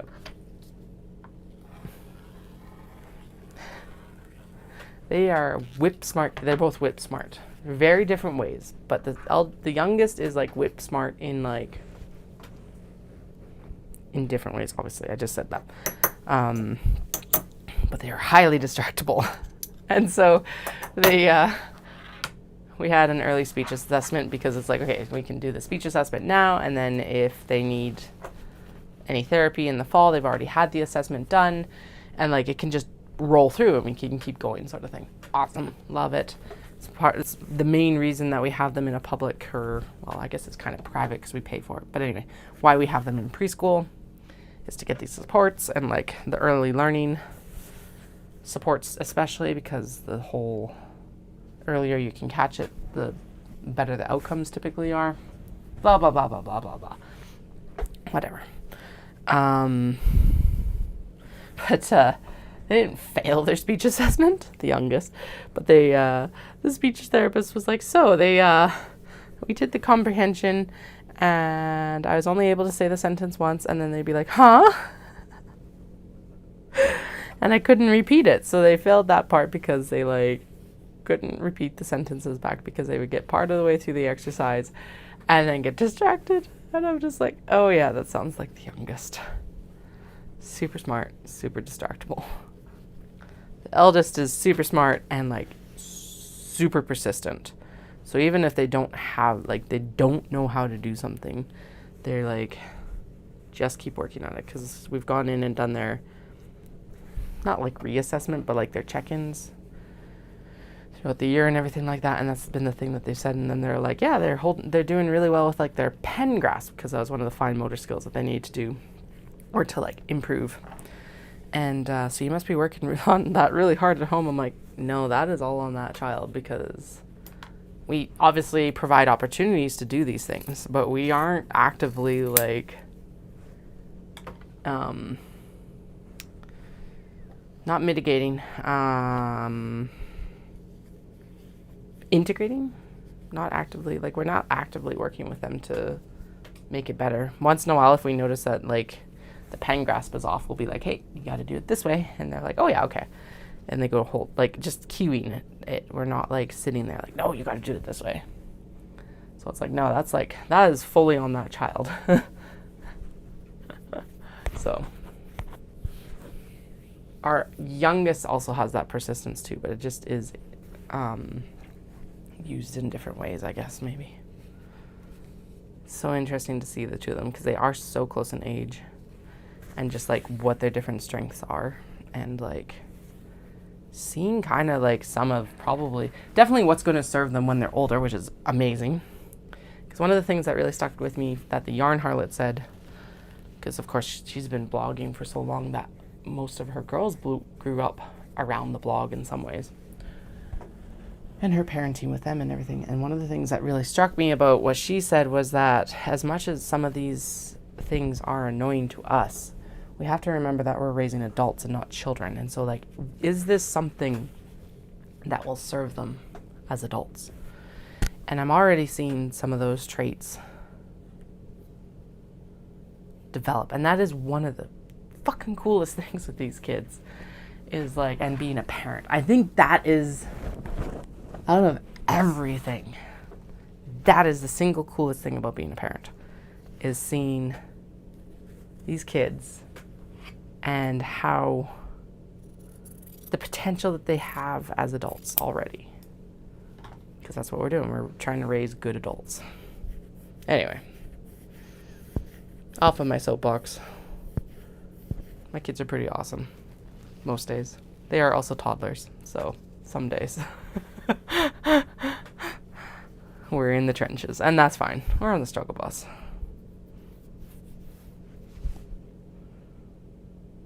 All right, we have everything laid out for the interfacing. We're done. I'm done. We get to cut this piece, and then we get to start the steam press. Actually, no, I'm going to cut this piece, and then I'm going to go up and I'm going to get my quilt out of the dryer or washing machine, and I'm going to put the next quilt in the washing machine, because we sleep with multiple blankets, and get the drying process going, or washing process on the second one going, and the drying process on the first one going. Yeah, that's what we're going to do. Okay, trim these down.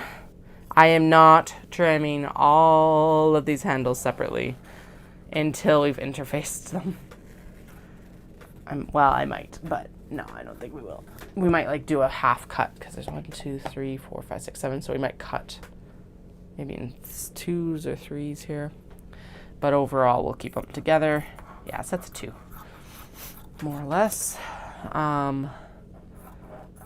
I will plug the steam press in and get it heating up while I am upstairs doing the swap around. Grab any provisions that I need food-wise. And then, yeah, we are ready to go pretty much, which is exciting. So the next steps are adhere the interfacing to everything that we just cut interfacing out for, and then I will roll the zipper drawer in, and we will make our zipper selections, and then we will go sew the bags, which, all right, I was not actually expecting to be at this point by this point. At this point in the week. I was thinking this wasn't going to happen until Tuesday, so I am pleased.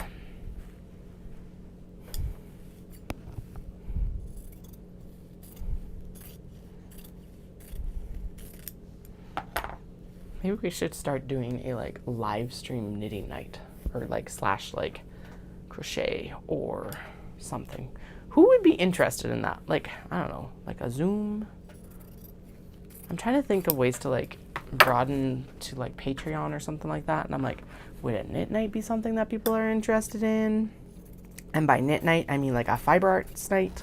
So cross stitch, knitting, spinning, weaving, anything you can kind of like log in to do. I don't know.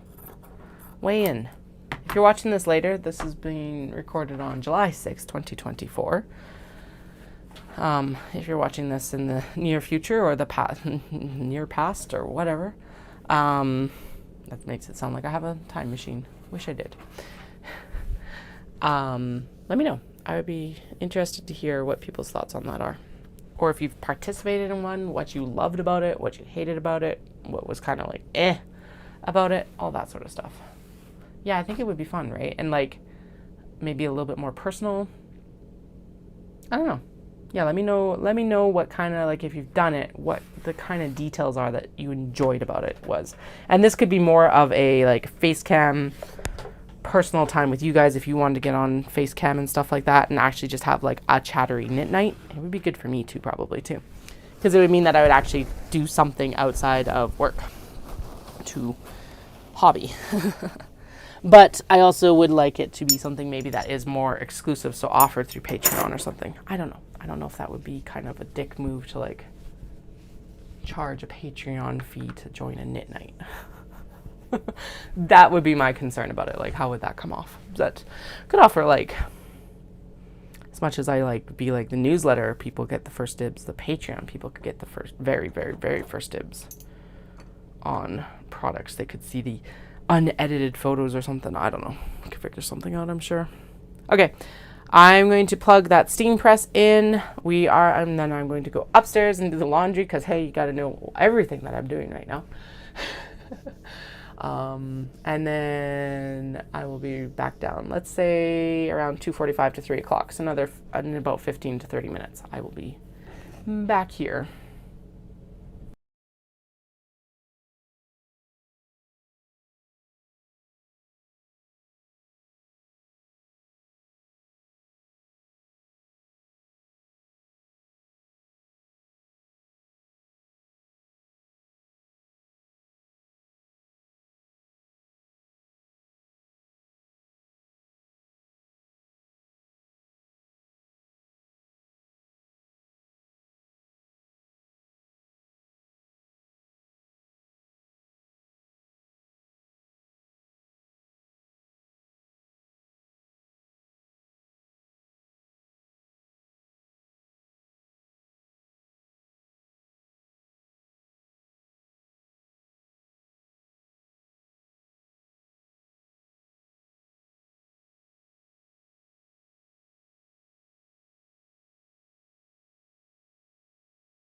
Alrighty, I am back. I do have a snack here while we're doing this, but you know, not all the time. This is definitely warmed up. I could smell it as soon as I came in the room. It's like, okay, we are ready to roll. So let's try. I know you're basically adjusting the top of the press, but I figured it's better than nothing. It is off of the, it's like on a nice stable surface compared to the cart, and it's not like you'd actually see it on the cart anyway. Now we gotta go in and do all of it. I'm using the kimono lining that I used to actually interface the like as the pressing cloth for the kimono stuff, so that's what we're using again today. Because why not? And then we're just gonna do 1, 2, 3, 4, 5. Because that still seems to be the one that doesn't make anything like bubble and burble and everything. Yeah, I'm like, I know.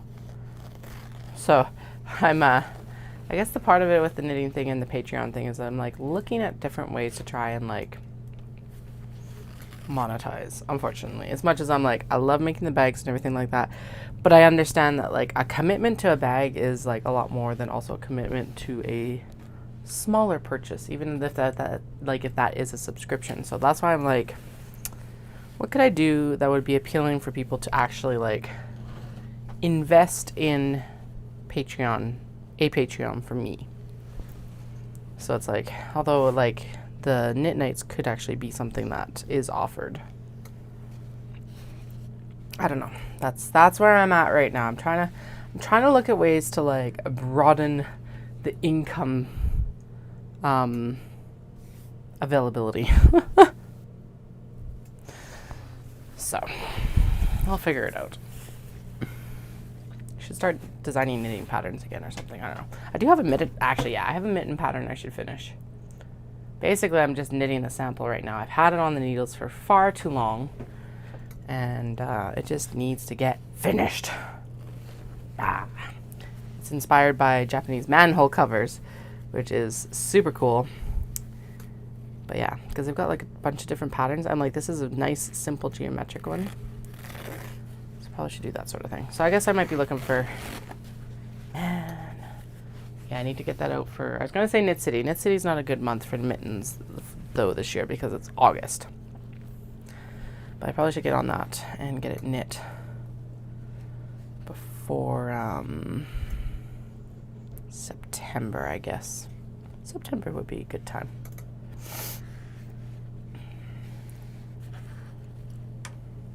So watch this space for test knitters. I get there's a test knitter call, I guess, on Instagram too. Although I don't know, where are we at with test knitters? Because it's like, I know there was a bunch of like back and forth about paying test knitters, and then some people pay test knitters in yarn, some people pay test knitters, like, what? And then there's some people who volunteer and are perfectly happy to volunteer. So like, where are we kind of at with that? Because here's the blunt truth of it is I can't really afford to pay test knitters, unfortunately. Not even really in yarn support.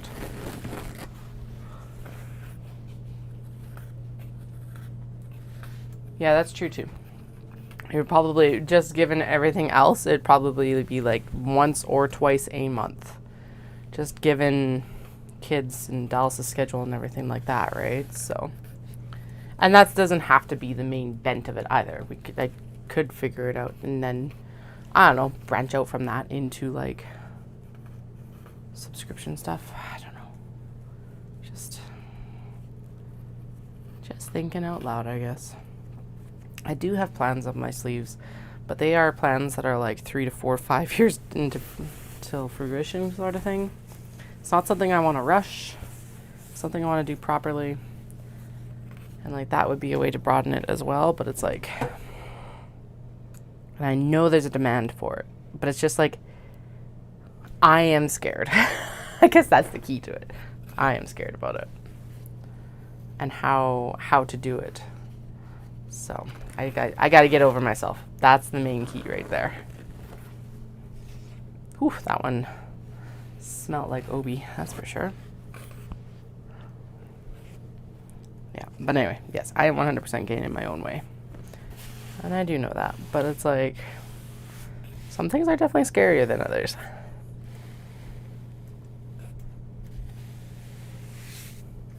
It's also something that I'm kind of doing for free right now, so I'm like, well, that is something that would, like, work. I don't know.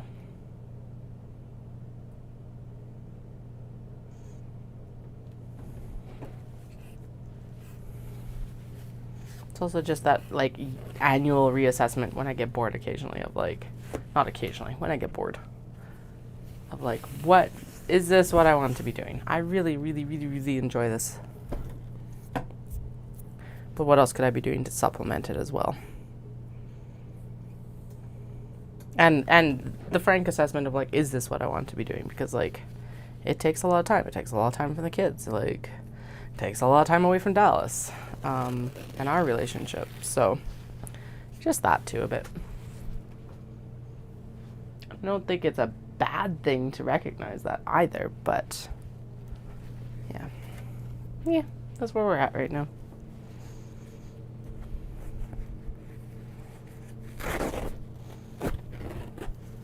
Okay, I think we did good there. There's no bubbling.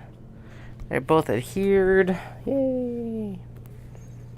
Grab a couple stacks of, actually we're going to cut these in half and just press them in one. Yeah, and see, that's what I used to do. And then there's been a discussion, of course, about, like, fair payment within the yarn community. And I get it. We'd all deserve to, like make a living from this if we want to, right? And, like, that's where that kind of came from. But yeah, usually I go into, like, the free test knitters groups and just, like, get a bunch of volunteers, and it's volunteer work. And, like, haven't volunteered, mostly because I'm like, I don't have the time. I haven't taken the time to do it, really. I guess would be the best description. So.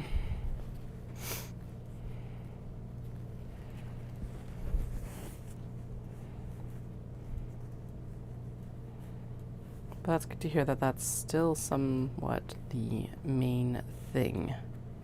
Because, yeah, it's like then at the end of the test knit, you get the, like, finished product, basically, is what you get from it.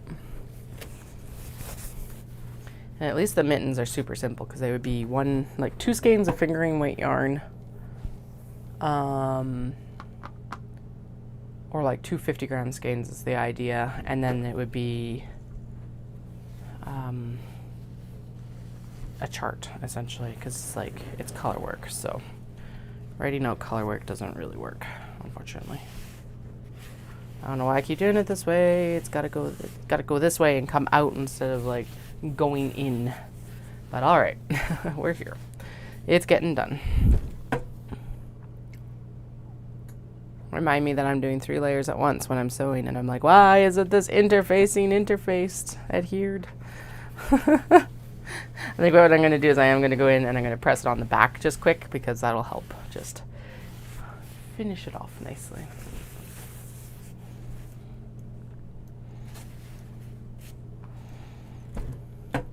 The other issue is with those mittens is I need to find them, because I was working on them last May, and of course it's like, where the hell did they go? Oh well, it's ancient arts yarn, so it's like, I'm sure if I was like, Caroline, I don't know where my yarn went. Because they're very unisex as well, so you could do, like, I could do a pair in a men's colors, which is what I was knitting, and then women's colors. Not that there's any real gendered colors, but more of, like, what is more typically coded feminine and what's more typically coded male. There we go. Masculine.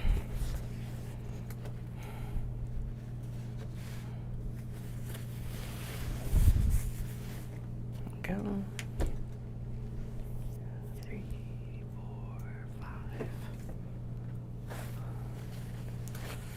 All right, and then we're just gonna pop the end in here, and that should be good. 2, 3, 4, fitted sheet was dry.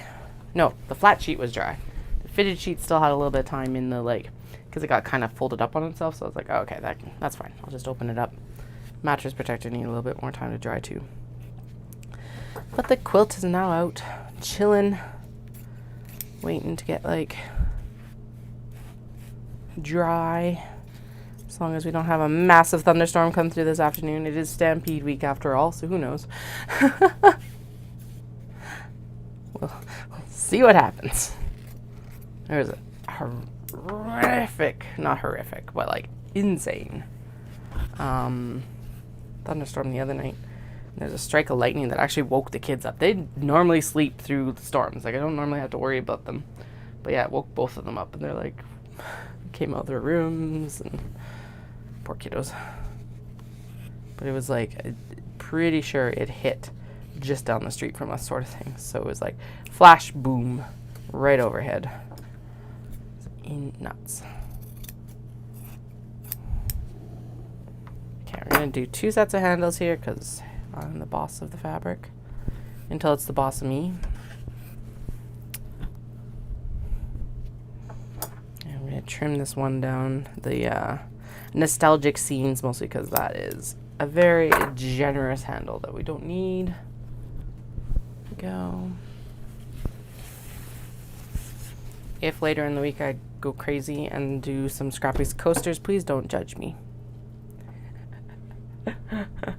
Probably gonna happen now that I say it out loud, because I'm looking at all these scraps. I'm like, Scrappy coasters, and I figured out what I'll back them with is the twill. So because we have that giant roll of twill. It's like 7 meters of it, and it's not like coasters are going to take very much of it. So we will have that giant roll of twill for a very long time. Really long. Although it does make nice lining for the pencil pouches that have the little canvas accent on it, or the canvas with the Japanese fabric accent, which is what I cut last time because I messed up the pattern. Although it worked, because it worked in the amount of fabric that I actually had to work in. So, I don't know. All's well that ends well, I guess. Okay. Work from the back to the front. Go. We will throw the steam on that one because it's likely that that will actually help adhere through all 6 layers.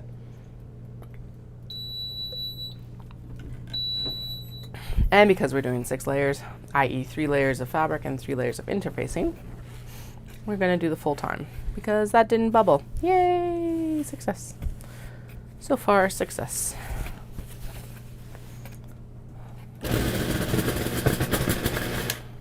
I did put my order in with Natsumi earlier. Natsumi is the lady who makes the clay charms that I buy, and it is a large order.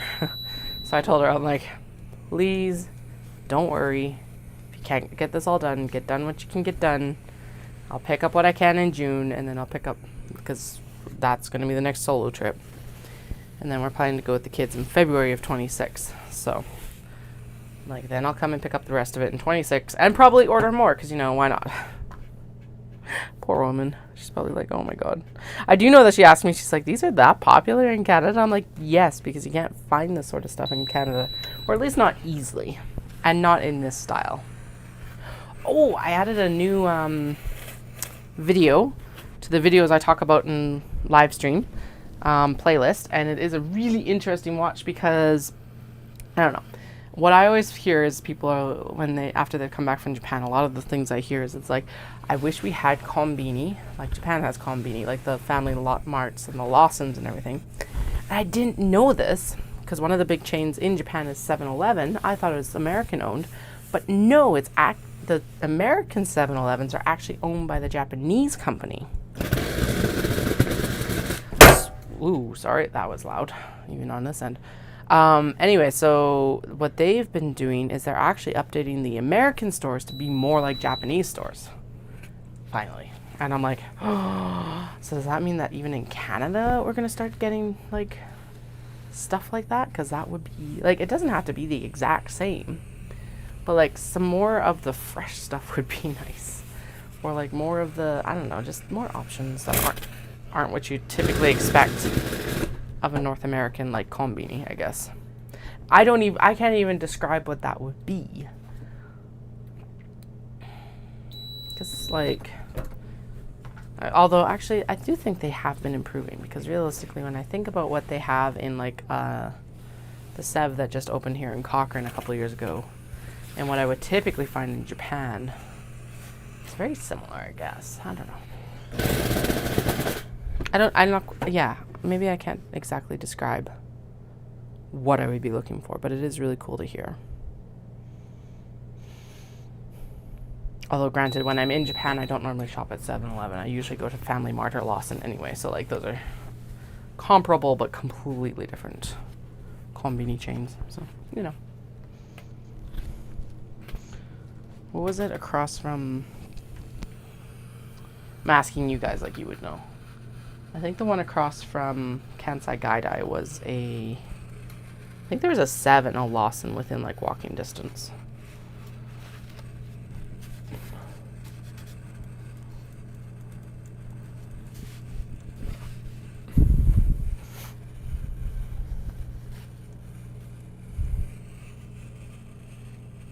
You know, it's really interesting to hear how they're actually doing it, and like what they're taking from the Japanese stores to model in the US as well.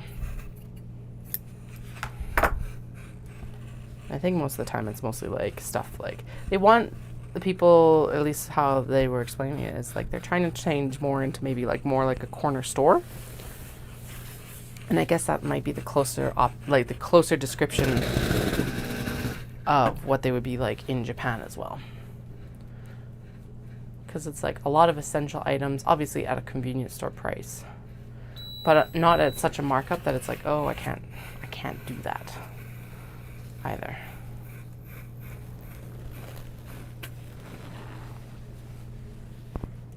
There we go.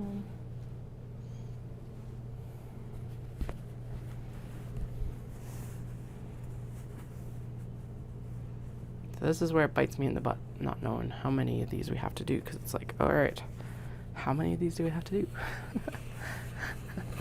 There's a big pile behind me, but who knows? Who knows? Not even I do.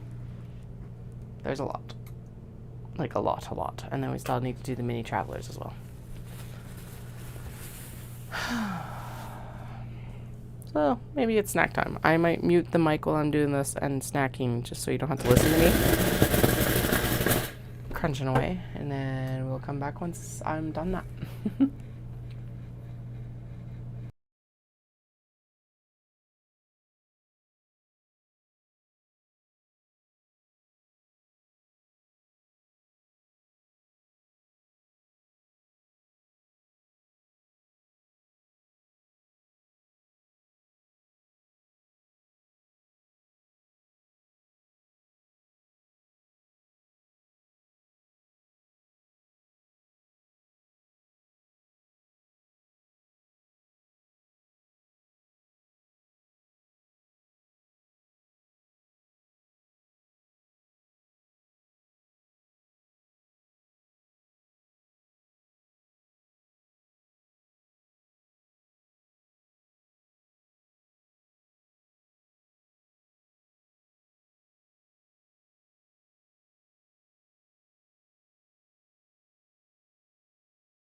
Alright, so apparently that did want to be the nightmare snack because it was like apple and Nutella. Usually I have no issues with it. It's like this time it's like, nope, apples are going to break. You're going to dip the pressing cloth in it. So that's what I was like, oh God. And clipped like a piece of the fabric out. Ugh, whatever. It was consumed. It was tasty. It'll keep me going for the next little bit. That's what matters. But yeah, so far so good. We are cranking along here, that's for sure. And we'll see where we get to today. So this is the whole stack mostly here.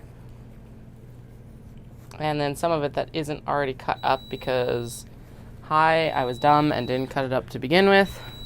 That is the stack. So we've definitely worked through probably good, I don't even know. I don't even say a quarter of it. Like I said, I didn't do a count originally at the beginning to find out how many bags we actually have on the docket. And honestly, that's probably a better decision not to know how many bags we've got on the docket. But you know, that like morbid curiosity sometimes. Yeah. I know it's somewhere between 30 and 100. I do know actually, so why I was like, okay, we're not going to worry about Kato at least for the 13th is because I did photograph everything that I currently have on hand, and there are over 50 Kato bags. So I'm like, okay, we are good for Kato bags for July 13th. I'm not ready with Kato bags for Knit City yet. Because that's usually where they're super, well, they're popular everywhere, but like Knit City appetite for Kato bags, at least in Vancouver, has been like super voracious. So here's hoping that that is actually how this goes at Knit City this year, because it's all like, I have been a very clear supporter of their move, obviously, for good reasons too. But like,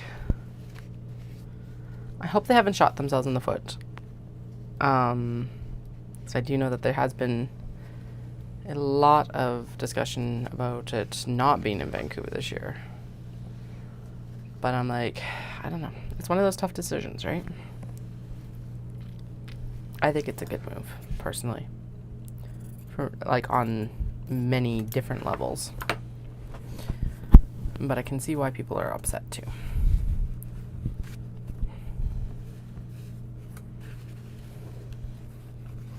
So I will be excited to go back to Vancouver next year because it is at least like a bit of a, not a vacation, working holiday might be the better description, I think.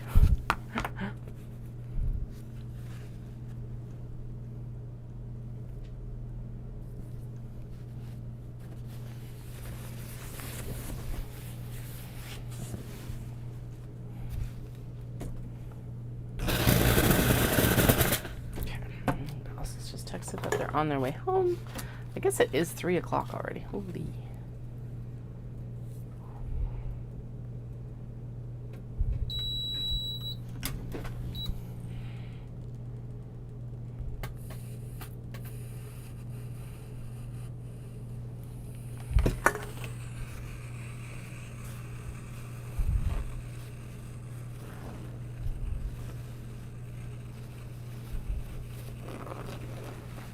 Okay.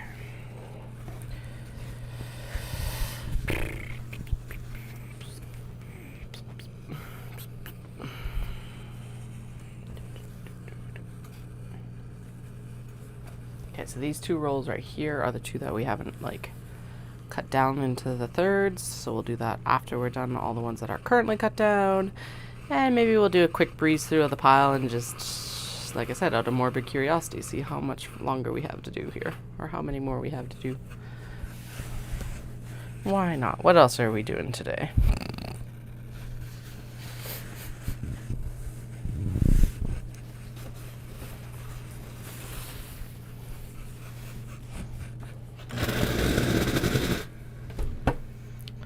So 3, 6, 9, 12, 15, 18, 21, 24, 27, 30, 33, oh good God, 36, 39, 42, 45, 48, 51, actually it might be over 100, 54, because this is some of the old cuts too, 54, 57, 60, 63, 66, 69, nice, 75. Oh, we are over 100, holy. Alrighty, head down, let's keep going. But official count, we are over 100 because this does not include the pile of ones that are sitting on the chair behind me, already interfaced. But there are currently 75 on the table to be interfaced, so. Sweet. It's really cute. So chuck wagons, they do their race, of course, the drivers and all the horses and wagons and all of that. Then they come back because, of course, the horses are still cooling down because they're thoroughbreds. So once you start them, it's really hard to get them to, like, right? They've just gone for a minute and a quarter. That's nowhere near as long as these horses can run. But that's all they can do, really, on this track. And then they continue past the finish line. They go about another halfway around the track, and then they come back to the infield to do their waves and everything like that. Most of them give like a thumbs up as they go by. And so I was getting my eldest to do thumbs ups or like hot waves at them as they were going by, and it was so flippin' adorable. It's so cute. So yeah, I approved. Obviously, I encouraged it. I didn't just approve, I encouraged it. So.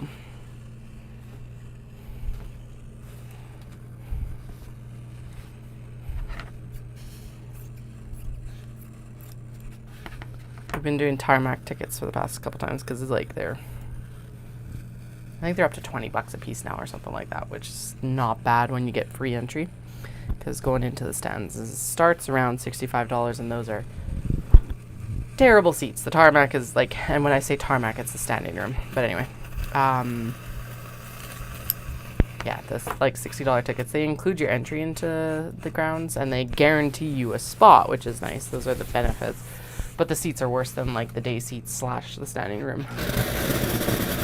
But anyway, one of the benefits of actually standing is that we were right on the fence, and so like you get a bunch of interactions from like just the people that are like the organizers and stuff like that. One of them was the guy that makes sure like the people that are kind of, so there's a gap between the standing room on the tarmac and the standing room for like right on the track.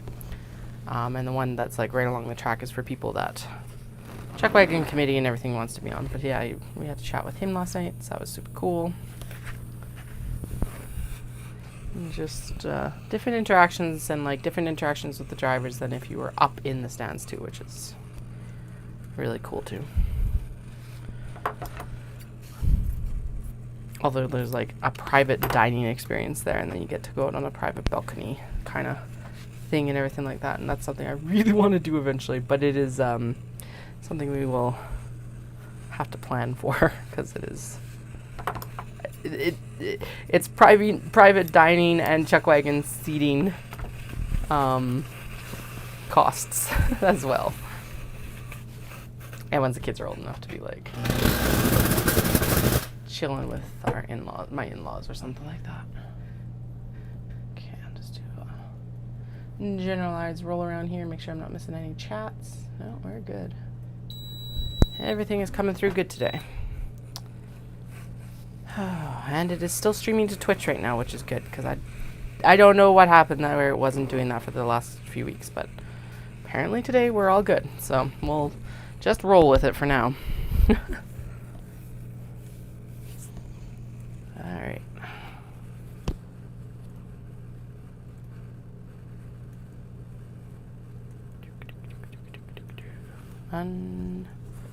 Open up, please.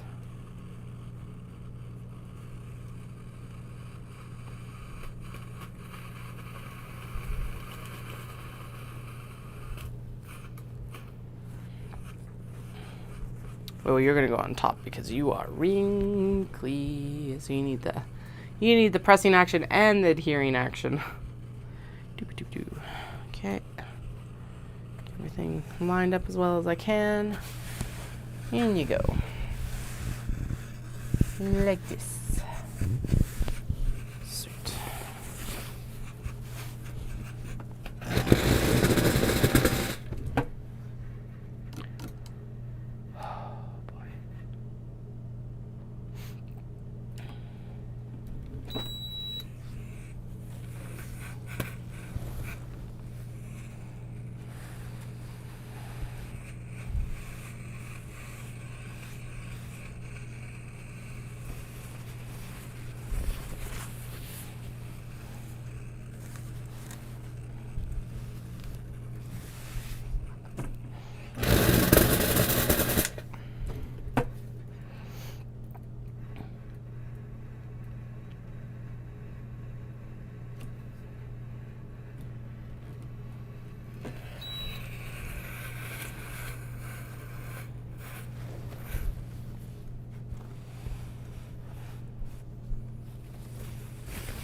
There we go. Getting through it all. Okay, because yeah, I want to do this, and then we're going to need to go in and do the mini travelers. I did get the new Kandou Crafts, her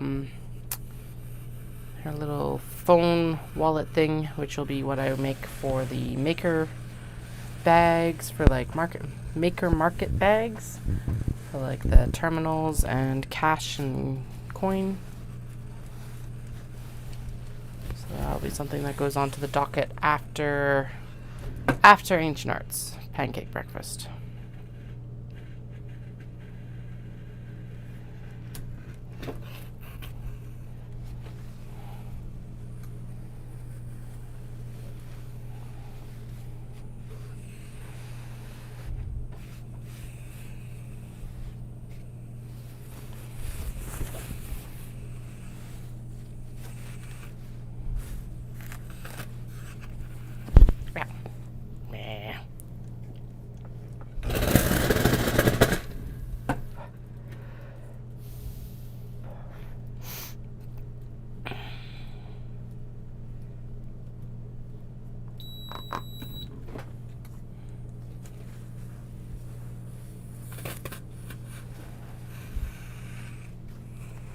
Ooh, I did finish up some of those cats, scrappy cats.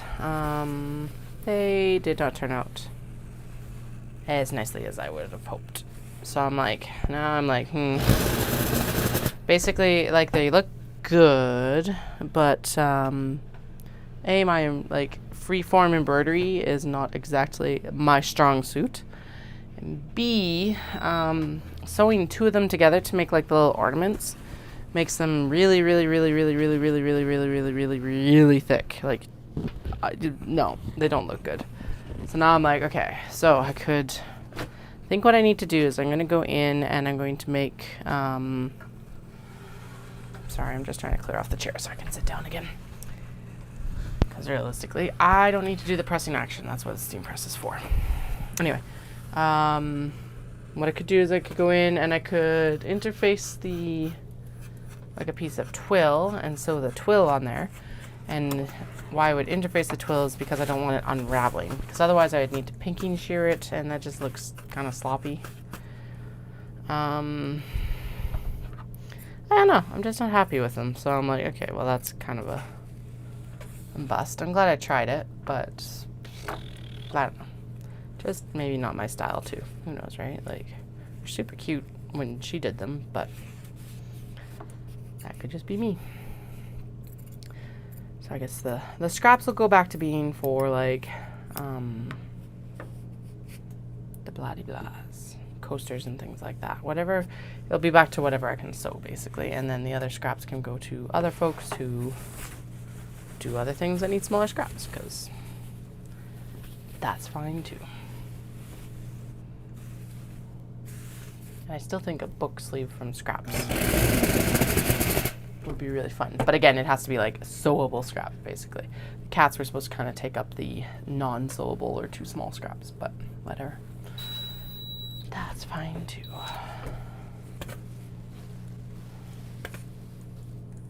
Okay, I think we might be out of water. Oh no, we're only a third of the way through the full amount there, so we're good. Gonna pop handles down here on the cart, and then we'll do the linings to the ironing board here. And actually, yeah, if I move the ironing board closer, that makes my life easier. I don't have to worry about falling over every time I put some lining back there. Okay, there we go. In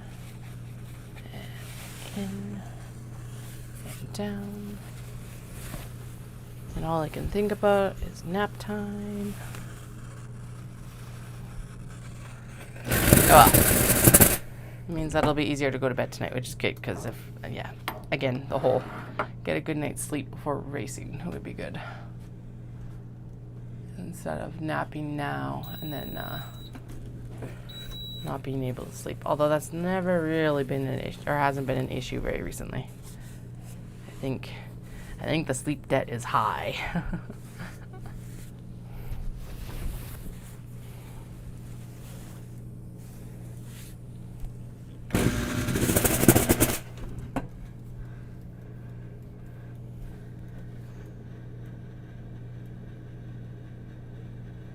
A lot of bags to interface. Although it was the recurring theme last time, it was like time to overcommit to like how many bags we can get done in the next few weeks, right? So we knew, I knew. Still always shocking though when I actually get to the whole like working on it part of it, that's for sure.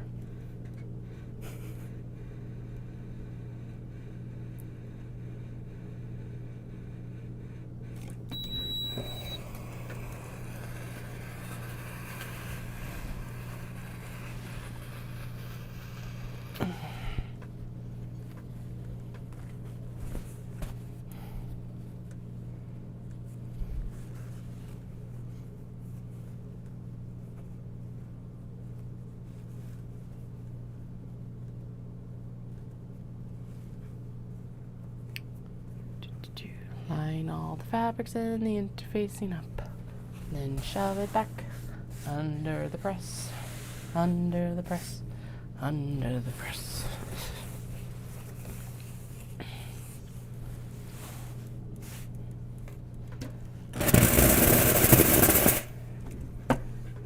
Handles, handles, hot, handles.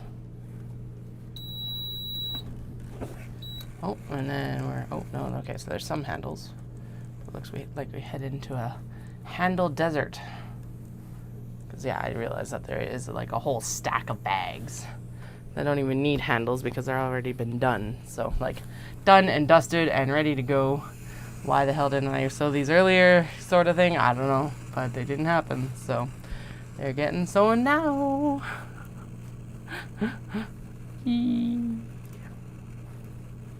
Also why the handles would be like a super inaccurate count right now about how many bags we actually have to sew, because they aren't even all here.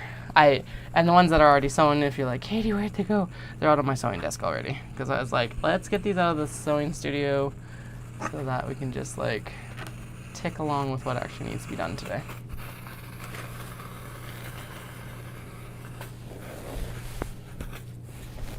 Oh no. Sew you down and it'll be fine.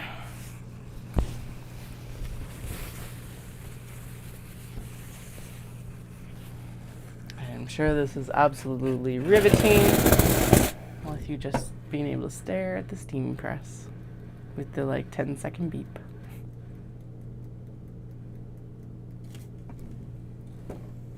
We're not even gonna let it go to the 10-second beep that time, because why? Do you know what? I should actually be checking on some of those bottom ones. I'm pretty sure because this is actually a thinner, it's slightly thinner interfacing. I'm pretty sure the bottom interfacing is adhering quite well. So it feels like it when I pull them out from under the press at least. So let's see. Hot, hot, hot. Yeah, so far so good. Definitely pressing better than the last round of like interfacing, so I don't know what's up. Do you know what? Let's do the rest. Let's do the last of the handles when I am done doing the linings, because we are wild and impetuous and always changing my mind. Right, this needs to be flipped because the print is on the other side. Then we'll put it on top because it needs a press. Press, press, press. So yeah, my training the last couple times. What have I watched? So I watched Pride and Prejudice, the Keira Knightley, and what's his face name? Who played Mr. Darcy in the newest iteration? I can't even remember. It's not Colin Firth. Colin Firth was the mini series.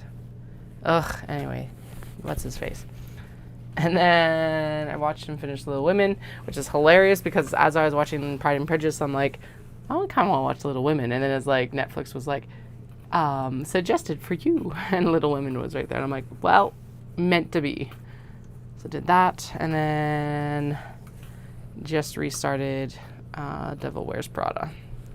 Because here's the thing. When you're running on a treadmill, or the dreadmill, as I like to refer to it as, it gets boring.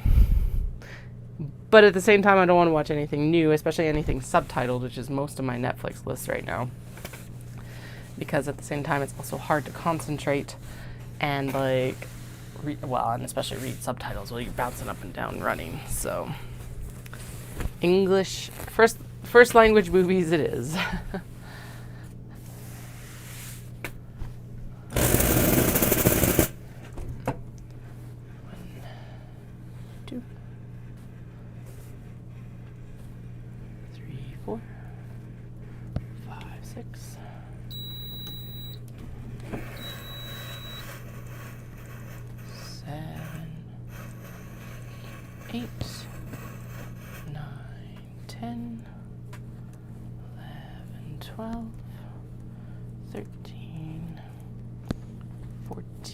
There's more handles.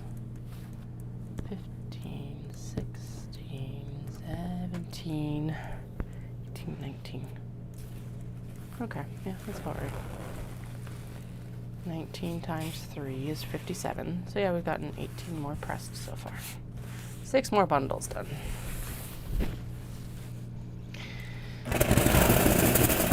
And realistically, I knew that this was going to take me all day. I don't know why I thought that was going to take less time. I knew.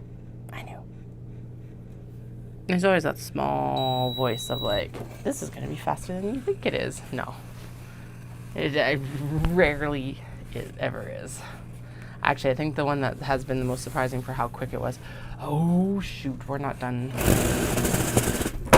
I just remember I need to go in and cut the lining for the Mini Traveller Slings, because that is something that I haven't done yet. So once we've got the exteriors interfaced for that, I will select some interior pocket liners and we will interface them. Great. Damn it.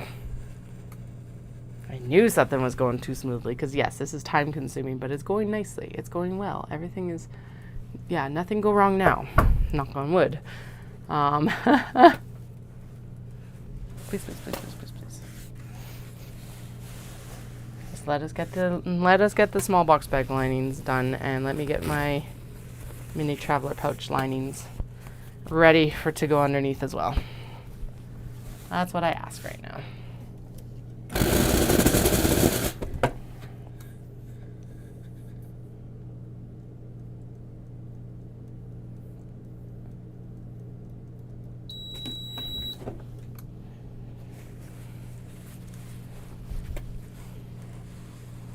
Oh, what did I start for an audiobook?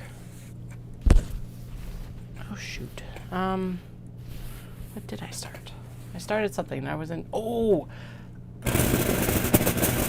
damn it, what is the name? It's like Among the Beasts and Briars or something like that. The last name of the author is Poston. Poston.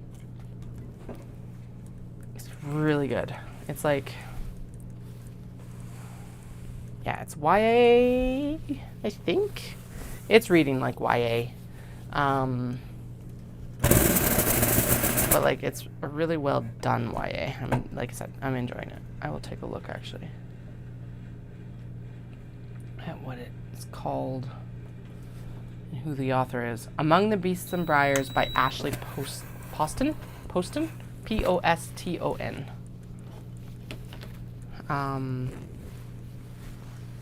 Yeah, I don't know if it's part of a series. It doesn't feel like it's going to wrap up in this book. Although I still have like over 3 hours left. Let me see.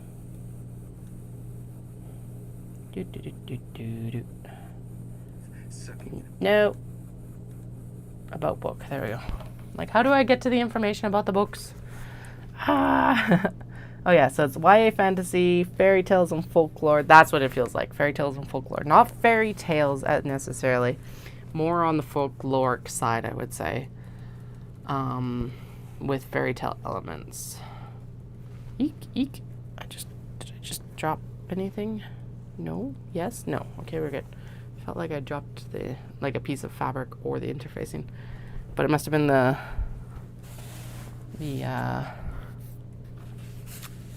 press cloth moving. There we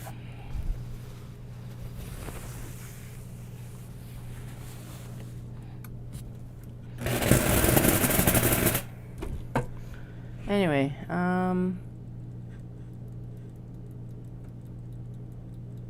it's also a dual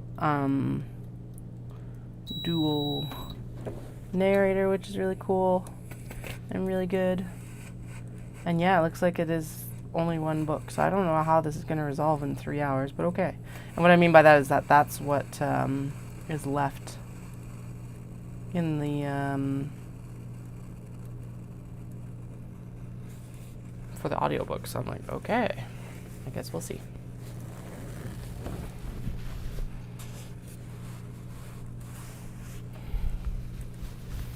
This is what I was listening to though when I was doing all my chores on Tuesday. I was like, yep. I need an audiobook for this. I'm gonna look her up on Goodreads and see. Oostbn. Because apparently. Oh. Okay, she's written a lot actually. The author. Oh, and Among the Beasts and Briars is the only one. She's also the one that wrote Geekerella, apparently. It looks like she's like very firmly a YA author. But most of it looks like it's probably like rom-com. What's the 7-year slip?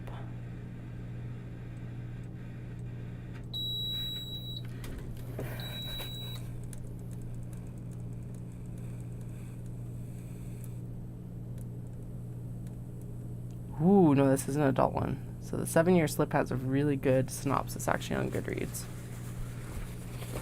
Sorry. Apparently this is what we're going to do while I'm like chilling, waiting for the steam press to work.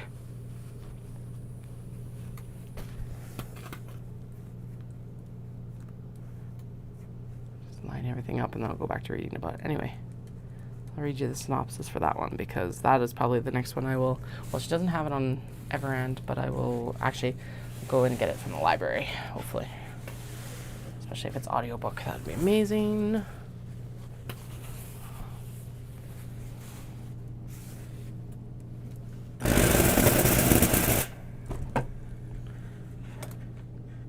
And there's the Dead Romantics as well.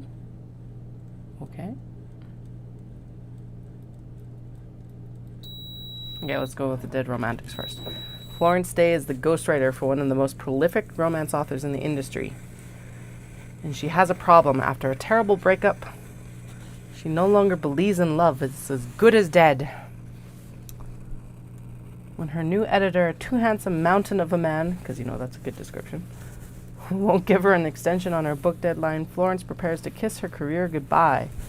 But then she gets a phone call she never wanted to receive, and she must return home for the first time in a decade to help her family bury her beloved father.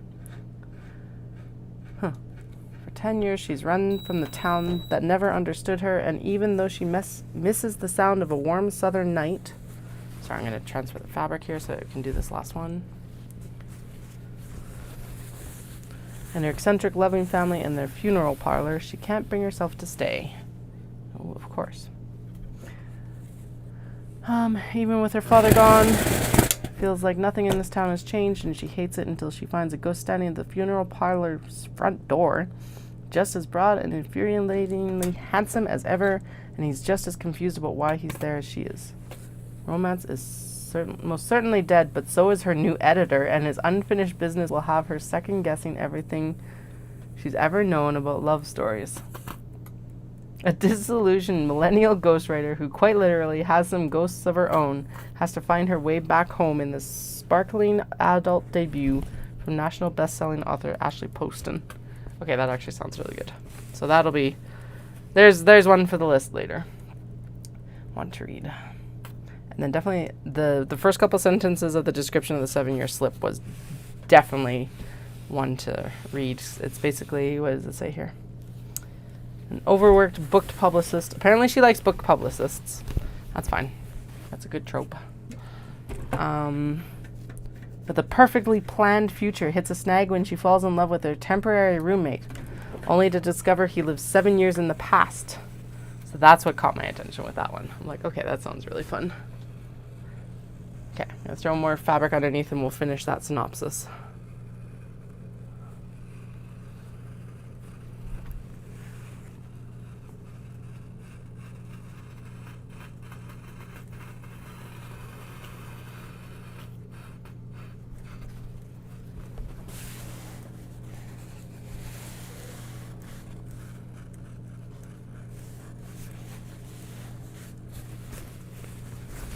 Sorry, radio silence as I concentrate on not burning my hands on the steam press again. Got myself all ready today, so one is enough. All right, let's see. So he lives 7 years in the past in this witty and wise new novel from the New York Times best-selling author of The Dead Romantics. Sometimes the worst day of your life happens and you have to figure out how to live after it. Okay, that was the end of a sentence, so now I'll move this and we'll get to the next one.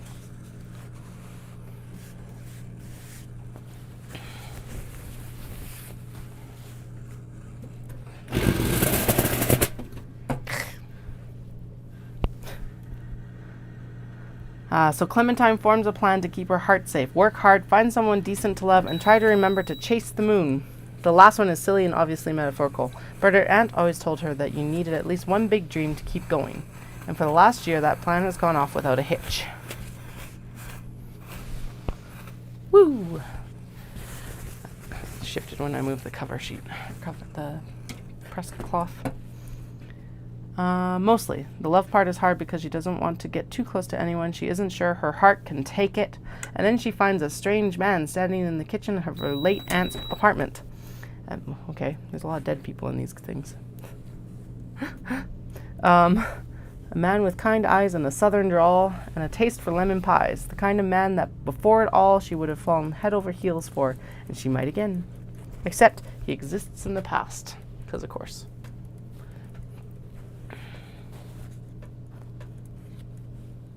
7 years ago to be exact. And she, quite literally, lives 7 years in his future. Sounds like The Lake House with Susan Sarandon. And, no, not Sandra Bullock and Keanu Reeves. At least Lake House-esque. Her aunt always said the apartment was a pinch in time. Oh, that's kind of fun. A place where moments blended together like watercolors, and Clementine knows that if she lets her heart fall, she'll be doomed. After all, love is never a matter of time, but a matter of timing. Alright, well, I'll let you know how that one goes when I actually listen to it or read it. I need to, charge my ebook reader, because that is a nice handy way to read, when I'm putting the kids down to bed instead of always listening to books. I even know where the cable is right now, so I should like charge it and then get them out of the library if they have them.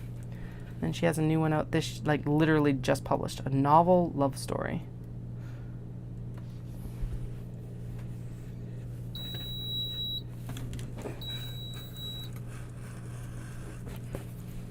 Let me know if you don't want me to keep reading synopsis, but it's keeping me entertained while I do this, because, yeah, tedium. Thy name is interfacing. Fusing interfacing. A professor of literature finds himself caught up in a work of fiction, literally. Eileen Merriweather loves to get lost in a good happily ever after. A fictional kind, anyway.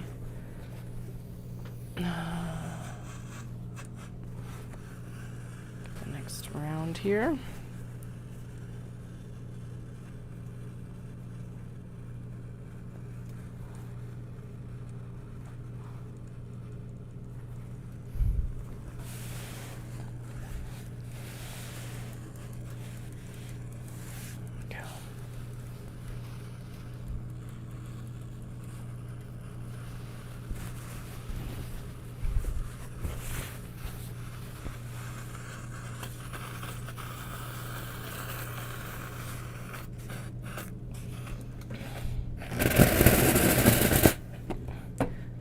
Because at least imaginary men don't leave you at the altar, she feels safe in a book at home, which might be why she's so set on going to our annual book club retreat this year. She needs good friends, cheap wine, and grand romantic gestures, no matter what.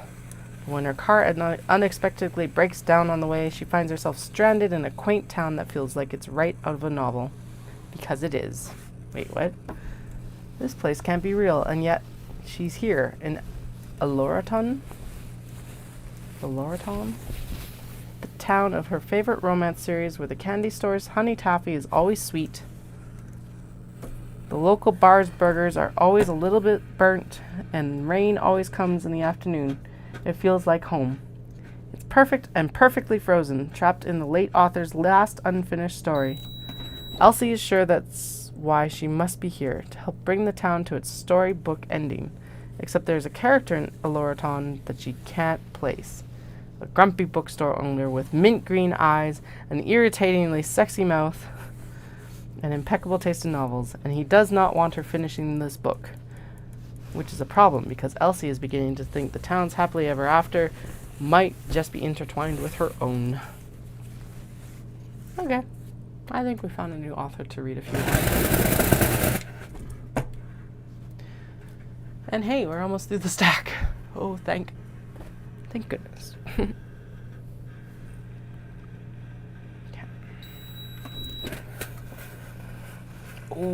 Alright, there's that one that I read last year that had the twist ending, Immortal Longings. I just actually picked up a hard copy of it because I listened to it and I was like, no, I need this on my shelf and I need to read the hard copy of it. It was also like on sale at one of my local-ish bookstores. It's a Calgary indie bookstore, so it's actually my favorite one. It's called The Next Page, and they totally have a bell, like Beauty and the Beast bell library ladder. I love it. Anyway, they've got a really good like secondhand, not off prints, but like stuff that's been out for a while. Like they must have like bought a crate of them, or just like their sale books. There we go. Doesn't matter how they got them. Some of them are secondhand, some of them are brand new. Blah blah blah blah blah. Stock movement area. And so they had that, but now I just realized that that one actually did have. It is the first of a series, at least a duology. How many does it say that? This is by Chloe Gong. It was so good. Like, so good. Okay, it's saying that it's going to be a trilogy. The second one is Vilest Things. So the first one's Immortal Longings. The second one is Vilest Things. And it's going to come out on September 10th. And then it's got a third slated for 25. I won't read read you the second synopsis, but I'll try and find the first.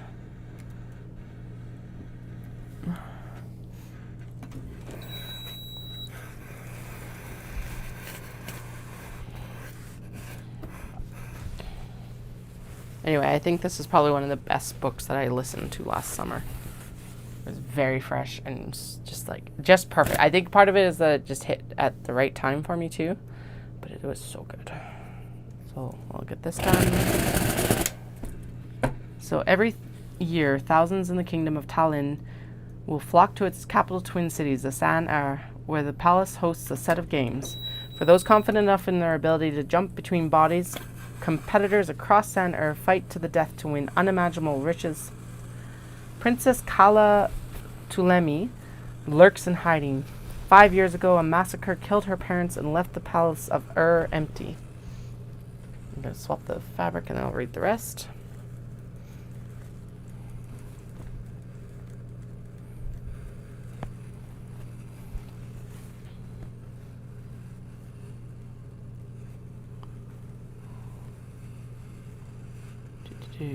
Silence, because the concentration is high. I always forget how much concentration it takes sometimes to like line these up and then not burn myself on the frickin' stream press.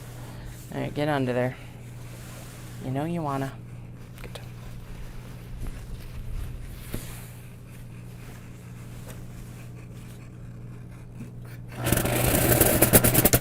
Alright, we left the palace of empty.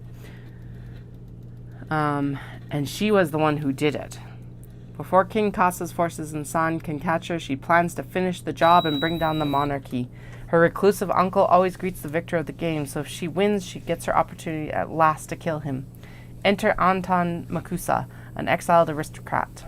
His childhood love has lain in a coma since they were both ousted from the palace, and he's deep in debt trying to keep her alive. Thankfully, he's one of the best jumpers in the kingdom, flitting from body to body at will. His last chance at saving her is entering the games and winning. Kala finds both an unexpected alliance with Anton and help from the King Kasa's adopted son, August, who wants to mend Tallinn's ills. But the three of them have very different goals, even as Kala and Anton's partnership spirals into something all-consuming.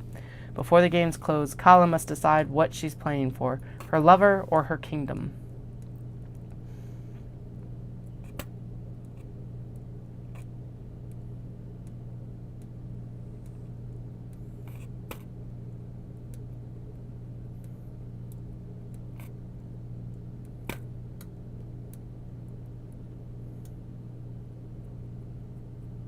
Ooh, she's written other things too. Perfect. Okay, I'll put that on the want to read too. Alright, so anyway, so that's apparently we've got a few. Got a few.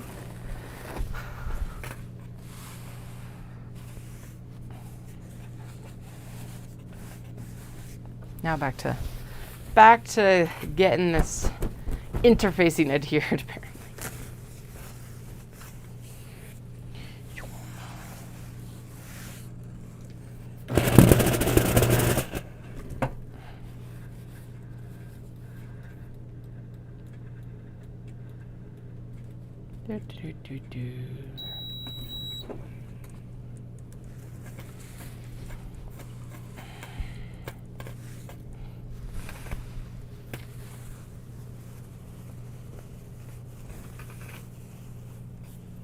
So the question, I guess, now is, does anyone else have, like, summer plans? Realistically, ours are, like, Stampede road race. And the kids in summer camps at this point. We were eventually going to go out to the Okanagan and do, like, peach picking. But they had a frost that apparently, well, I think what happened is that the flowers bloomed early.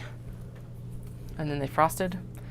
And so apparently most of the stone fruit crops are just not even going to exist this year, basically, which is concerning for them and really sad for us, because I was like, it's something that we've been trying to do for like since 21.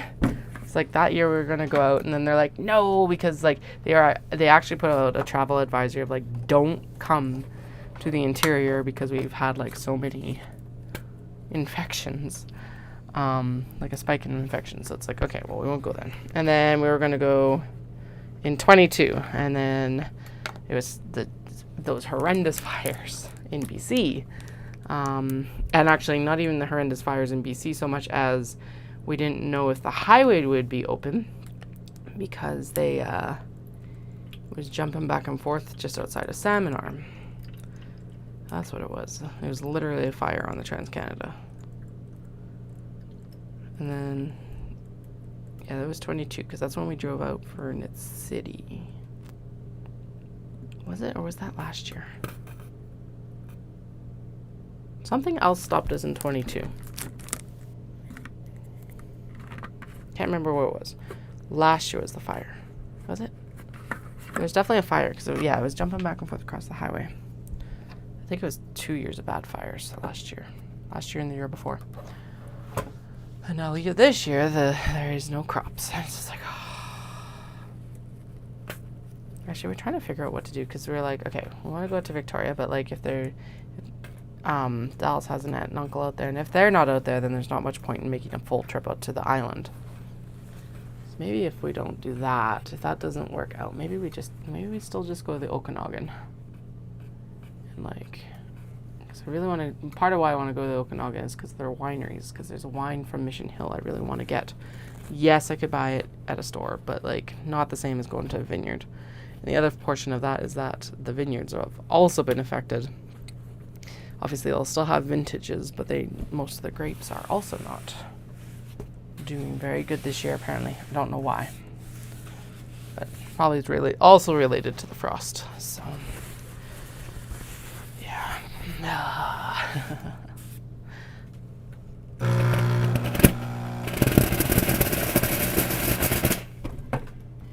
So. Oh, good. We're under a heat warning. Yay. Exactly what we want to have right now.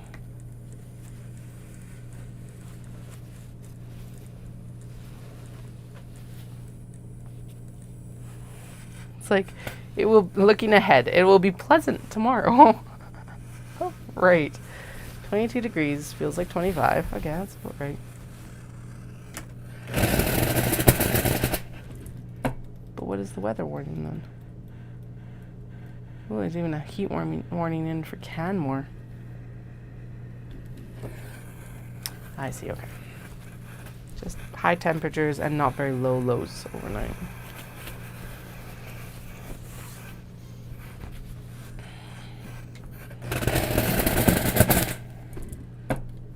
So in other words, we will set up the sprinkler for the kids tomorrow.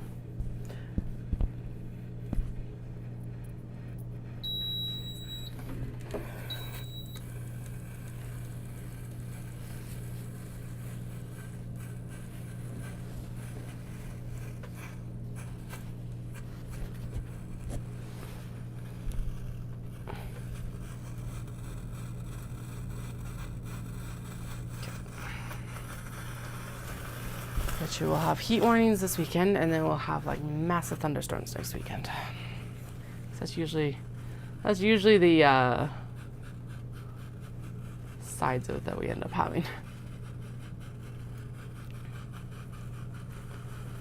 Hopefully not next Saturday though, because it's like I do not want to be outside if it's thunderstorming. Oh yeah, I gotta get weights for the. Remind me, I have to get weights for the tent so that, and some more sandbags actually is what I need. So it doesn't blow away like last time. I just need to get some better duct tape for it because the legs are actually broken. So, because you know it's a secondhand tent. So, and my father-in-law graciously donated to me. So, I'm not going to say no. That's for sure. But it does need some TLC on its like legs to like keep it up.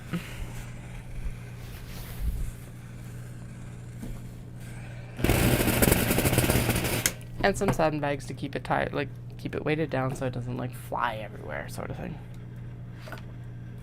4 o'clock. Oh boy. Okay, so we're about 20. I just counted 7 more piles, so we are 21 in there. 2 sets of 3 over here in the rolls, so we got 27, and the handles and the exterior of the pocket for the Mini Traveller. And then that'll probably put me around dinner time. Then we'll go in and I'll do all the pocket cutting and interfacing cutting for them after dinner, I think.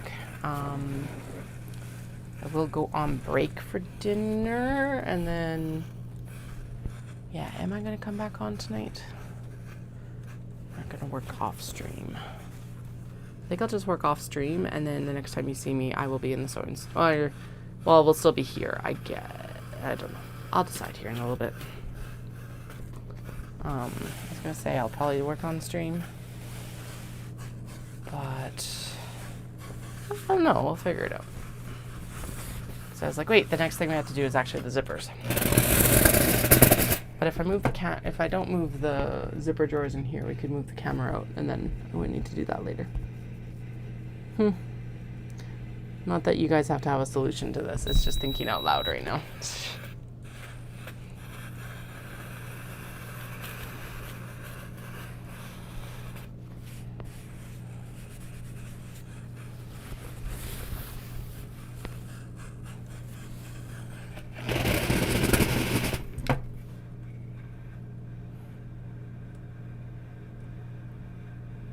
It's also my brain going, you're tired.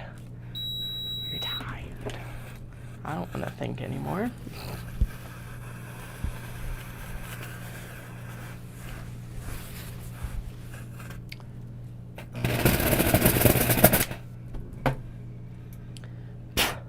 Okay.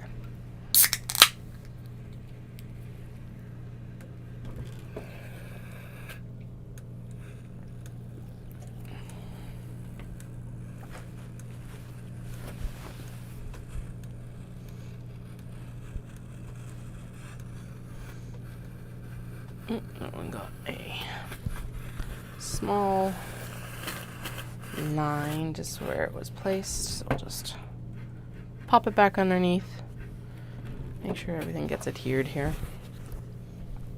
There we go.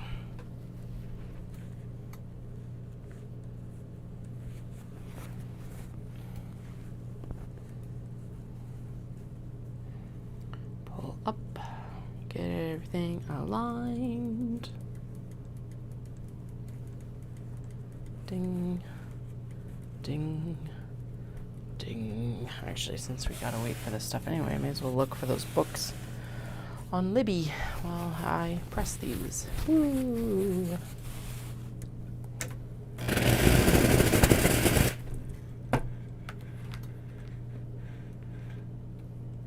Libby, Libby, Libby.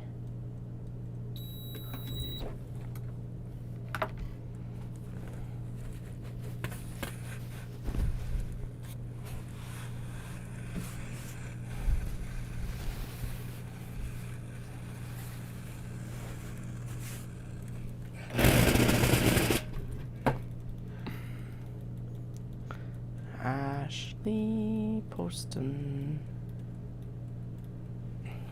Yes. Audiobooks. Let's see what. Oh, yay. Okay, so they've got 7-Year Slip, The Dead Romantics, and A Novel Love Story, and Geekerella. Not gonna be super into reading Geekerella. Okay, 6 copies in use, 79 people waiting in total, 13 people waiting per copy. Go into my other card. Whoa, there are 53 notifications. Okay. Great. Ooh. Hot, hot, hot. Hot, hot, hot, hot, hot.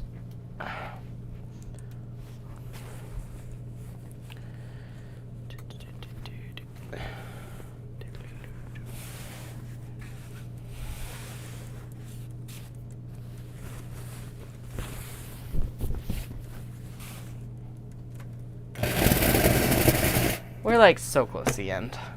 We're so close to the end. It's like, yes. 55 notifications. Holy. Alrighty. Ashley Poston. Audiobooks. What do you have? How many people do you have waiting? 107 people waiting. Several months wait at either of my libraries. Alrighty. Well, we'll have a better luck through the Calgary library. Okay. Because there's more copies of it, so it'll go faster. So there we go. 7-year slip. Why do I have 63 now? Okay, they've added. Okay, yeah, they've added another. Cool. All the Katie Robert stuff is getting added right now. If you're into like 12 out of 10 spice, she is really, really, really, really, really good. Yep. In Charm's Way. Lana Harper. Oh, it's already ready to borrow as an ebook. So yes, I have to get my Kobo charged. That feels loose. I got distracted and did not press that properly. Too excited about an ebook.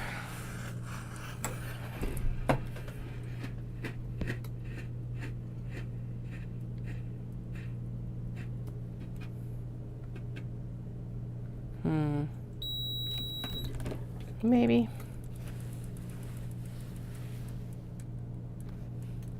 Ooh, a Master of Jinn. Okay, do you have it as an audiobook? That is the next question.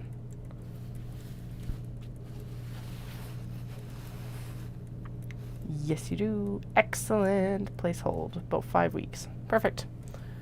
That's about right when I'm going to be wrapping up, and we're going to need the most audiobooks anyway. Haha. I like when it lines up like that.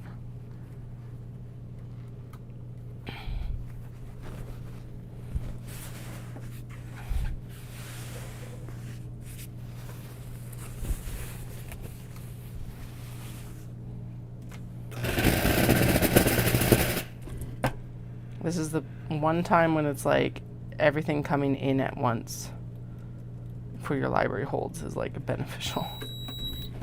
We've also got Honey Witch, which is another one that I was like, yes. Play sample. Okay, good. You are.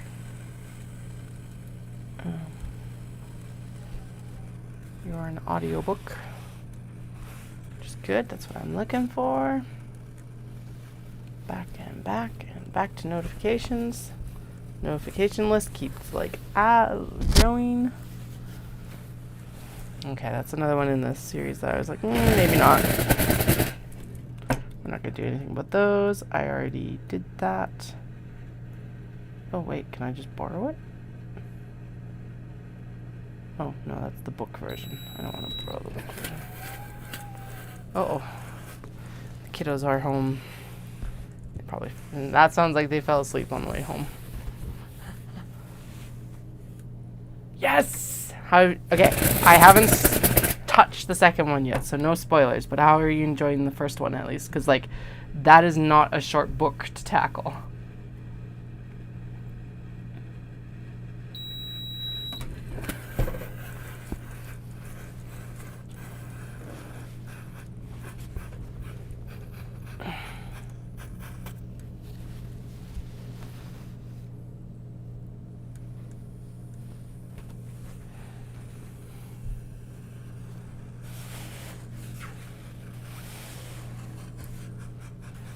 Actually, that right, because I chatted about the fact that I should like re-listen to the first book and then get the second book. That's right. It's probably still going to be the better option to do right now. I wonder if they've got it in the library too. Man, there's a bunch of Katie Robert books that have been like added. All right. Seducing Mr. Right. Oh, that's also written by her. Interesting. Let's see. Sure. Place a hold. Why does it take you so long to make bags, Katie? Because I get distracted by choosing audiobooks to listen to while I make bags. Okay, cool. Yeah, I doubt that there's much happening yet, but apparently he's working on the third right now, so it's like, yes. Okay, let's take a look at that too while I'm here then. J. Christoph.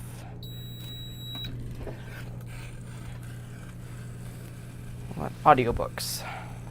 Especially because those would be ridiculously long. There's 41 people in total with 2 copies. That's not bad.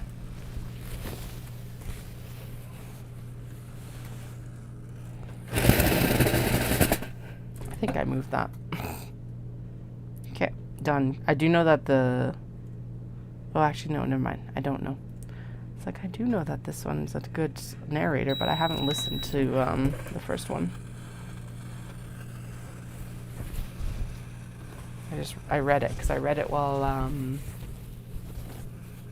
I had my broken ankle and I was doing early, like, because the kids' contact slept, I had to go to bed with them so that they would sleep, because, yeah. So yeah, I did read that monstrosity, actually. It's huge. Such a big book. Actually, I've got the second book on order right now with my local bookstore. They're like, it's not going to be in until July. Is that okay? And I'm like, yes, because realistically, I'm not going to read it till September. Very likely. And she's like, well, do you want us to hold it? I'm like, no, because there is a vain hope I might be able to read it before that. Probably not and can't are 2 different things. Yes, definitely do it. I've heard other good things about other stuff. I do like his stuff with Amy Kaufman. So the Illuminate Files, which is YA, and the Aurora trilogy. Those are both really good too. I have never touched his Nevernight. I do know that it is definitely an adult series. That's all I know about it. So.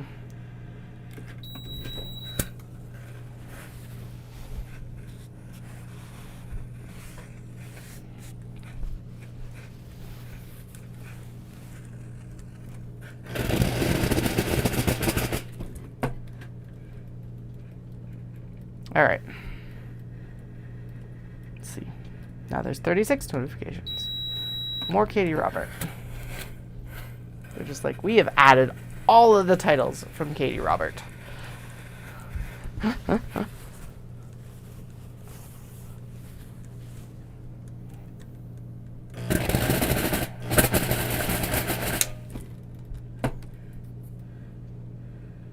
bum, bum.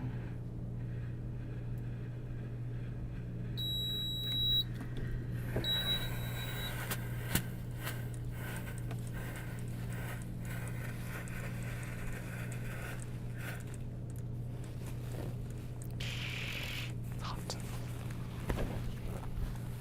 Too hot.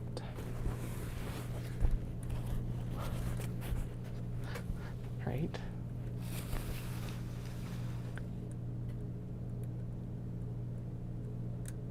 There are 19 more notifications. Holy crap. How many books has she written? Hello? Oh, 1 second.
All right, what an entry. Steamy entry. Anyway, Dallas, yeah, he confirmed it's like the kids definitely fell asleep on the way home.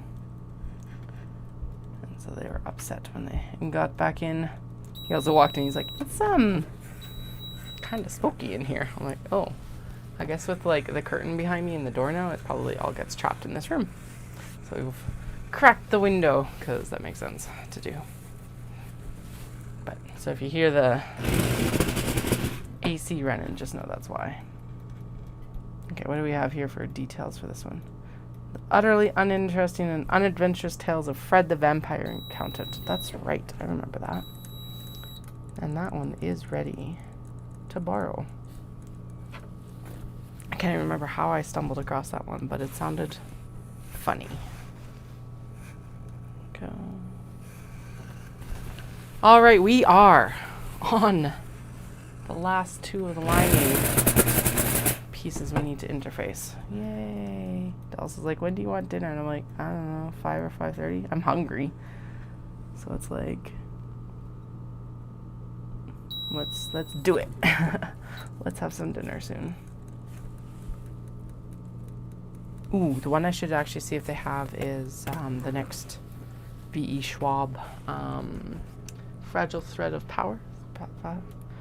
Yeah, Fragile Threads of Power. Oh, the vampire woman has written Filthy Rich Fae. Must be a cousin. Cousin would probably be the best description to Filthy Rich Vampires. Still don't know how I feel about that series, but I think I am like compelled enough that I will probably vampire book compelled to finish.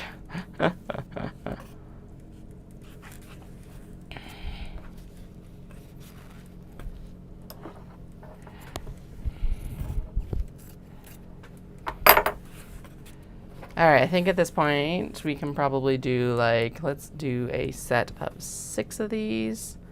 Because if it's pressing through on 3 layers, yeah, we'll do 6. And then that's like double in some places, but not like triple everywhere. There we go. Good enough. Let's get this done. I'm done.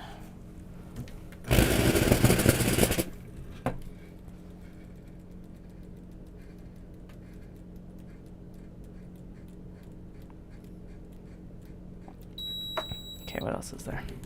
What else are you trying to notify me about? 2-week turnaround. Okay, that is also by that woman. I don't know. Okay. That is all of them for now. The adventure down Katie's library notifications. With the side of Japanese fabrics, apparently, today. Because, you know, why not? Why not? Zoom. Oh, that needs a definite trim down required here because it's like, oh, yeah, way too much. Way too excess of interfacing. A little bit around the edges, okay. It's actually not a bad thing. Just make sure that like it adheres right to the edges, but this is a little bit too much.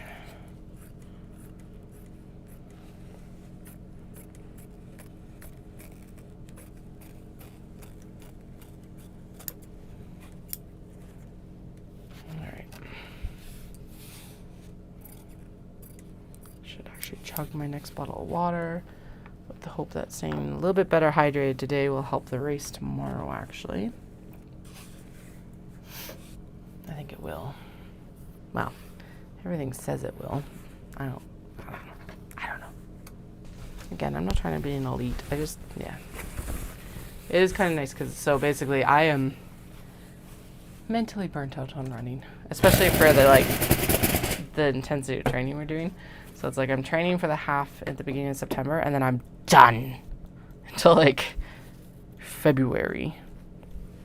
So that doesn't mean I'm not exercising, but it does mean that like I will go for a run occasionally and it'll be like half hour, which is way more approachable.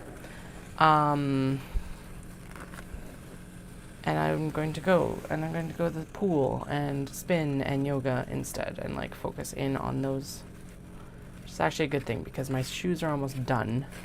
So I'll do all those instead and then I'll get a new pair of shoes in February. Yeah, there we go. That'll work.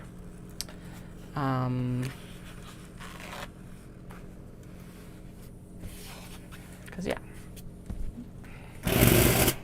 Dopey training started this weekend last year. So it's like I've been on a fairly intense training schedule for like over a year at this point, and that's why I'm like, I'm done. So ready for a break. Especially looking forward because it's like at this point now, I'll be doing, so the goal is now is like I want under 2.5 hours for the half marathon.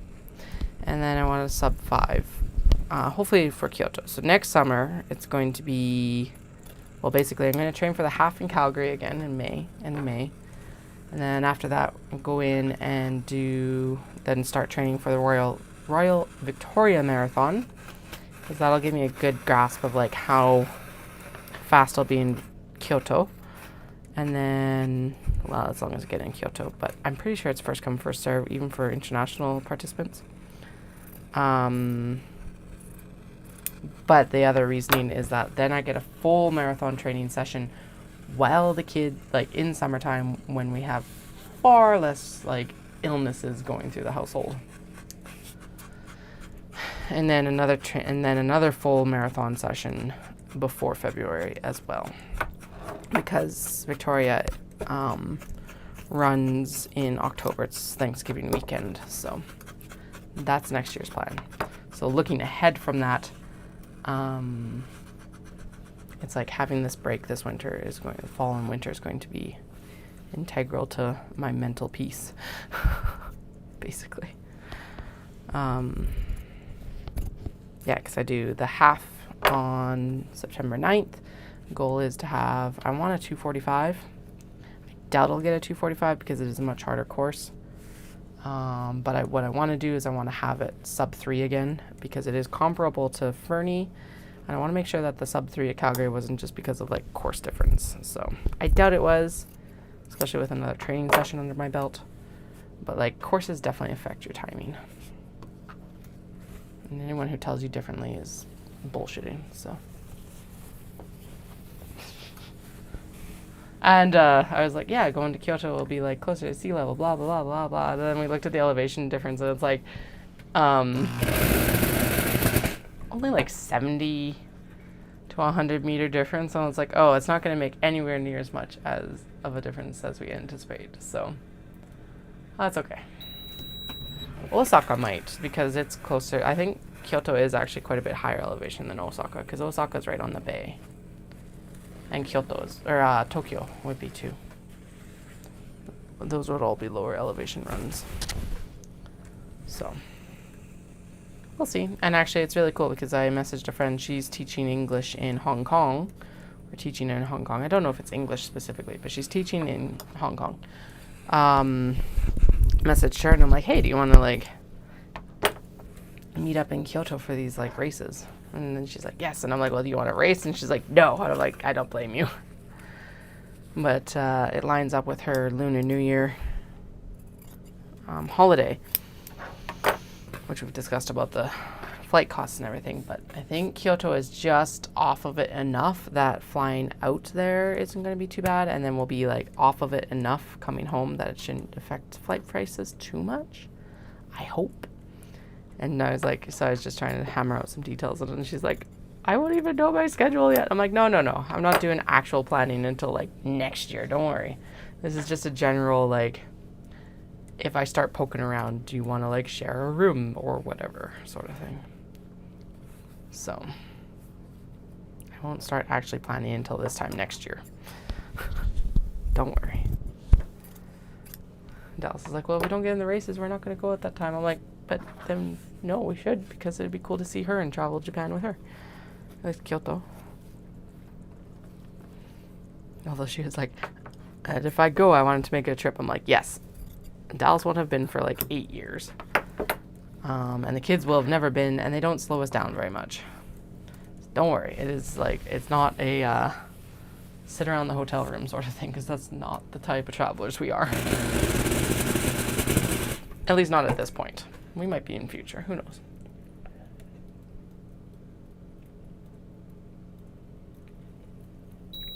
The bigger concern is she's been to Kyoto before, so it's like, what have you done before?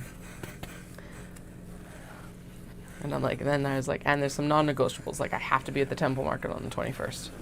And obviously if we're running the races, we've got to be, well, we'll be in a very specific spot on race days. Or race day. We're hoping that Dallas can get into Osaka as well, so we'll see. That one does have a limit on international participants. And I think the cap is like 700 international participants. So, yeah, that will determine his participation in it. Alrighty. There is that set done of handles and linings, and one just fell on the floor, but whatever, it's under me. Now we'll slice down. Ooh, my cutting mat is not happy. It's like, it's hot. Okay, now we'll cut down the 6 more linings that we got here and the handles, and then we will do the, and then we'll do the mini travelers. All right, and then I can go have dinner and I can go to bed. I'm gonna finish this pop, and then I'm gonna chug my water too, because Dallas did have a good point. He's gonna be up at like 4 tomorrow to start drinking water, and it's like, oh my god. I know why races have to start so early, but why do they have to start so early? Actually, the one that shocked me, I've signed up for the 10 miler in, okay, actually, yeah, so that's where I was going with that.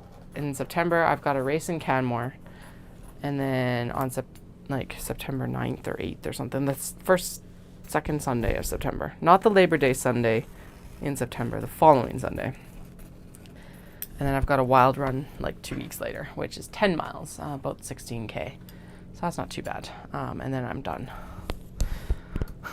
And that will kill my shoes probably too. They'll be done at that point. So taking a break is not going to be the worst thing. And I'm looking forward to like swimming and spin and doing other things with my body. It sounded terrible. Other exercise items with my body. No, that sounds even worse. Never mind. We're not going to try. I'm not going to try anymore.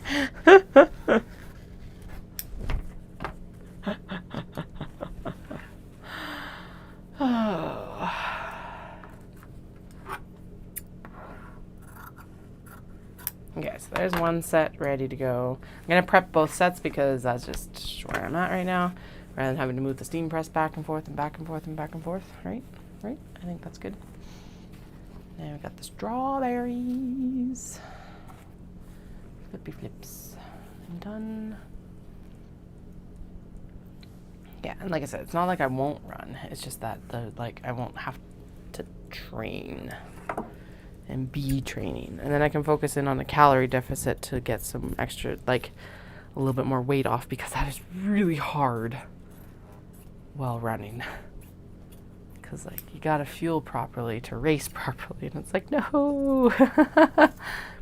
So like a nice half-hour jog that gets me like 3.5, 4K is like way better than going for like calorie deficit for me than it is for going out and doing like a 13K or half. So not that losing weight, if that is your goal, not that losing weight is like easy. It never is. It's far more enjoyable to eat it than it is to take it off.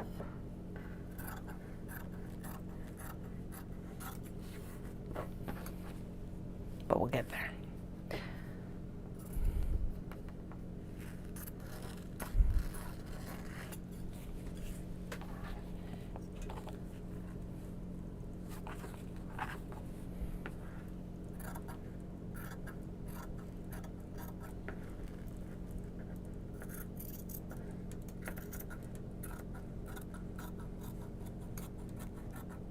Snippy, snippy, snippy, snippy, snip.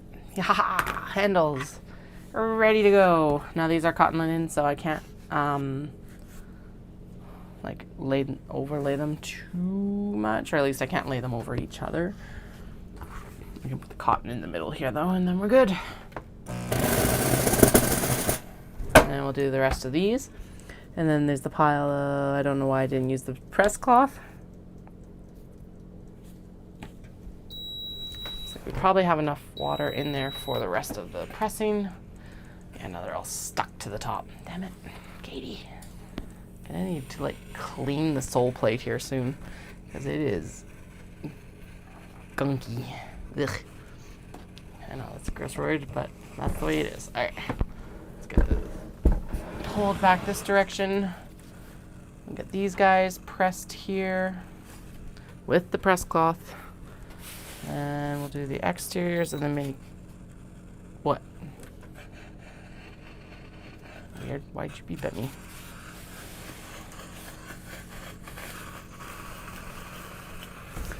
All right. Press the interiors. Dalsoff said he'd do dinner about 5:30. So I'm not gonna wait too much. And then, yeah, I will not be back on tonight. I was thinking about coming back on tonight, but honestly, after dinner, I think we'll mostly get the kids into bed, and then we're going to go to bed. Because if he's gonna be up around 4 to start drinking water, that means I'm gonna be up around 4:30, I guess.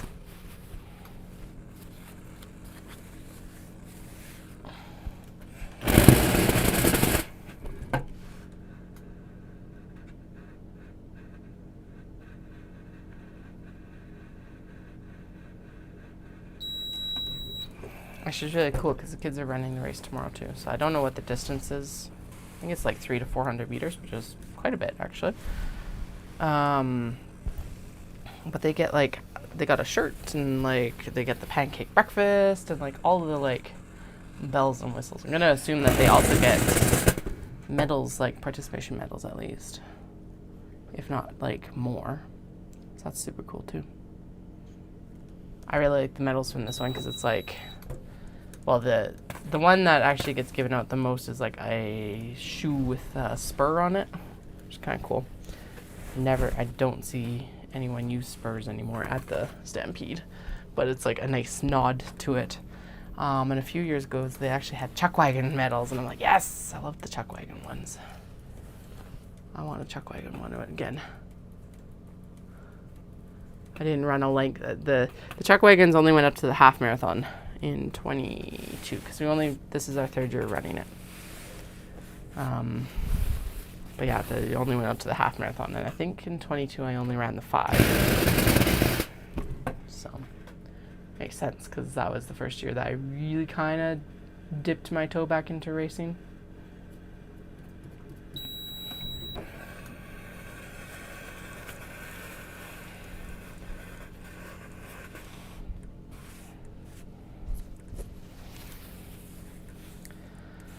Oh, I'm going to be ready to be done with the steam press. Holy.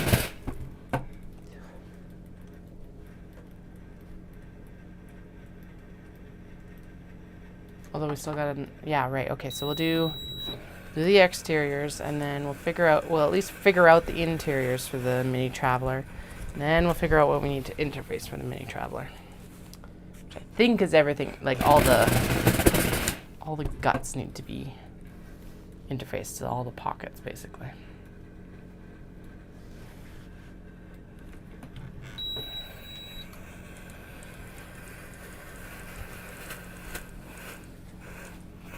This is the time of year, while I'm specifically doing this, that I am very glad that my studio is in the basement.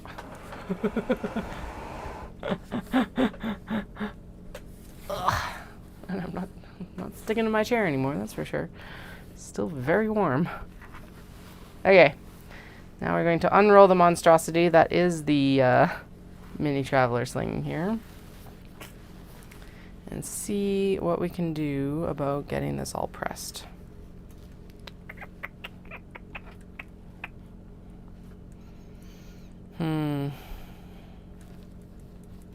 Okay.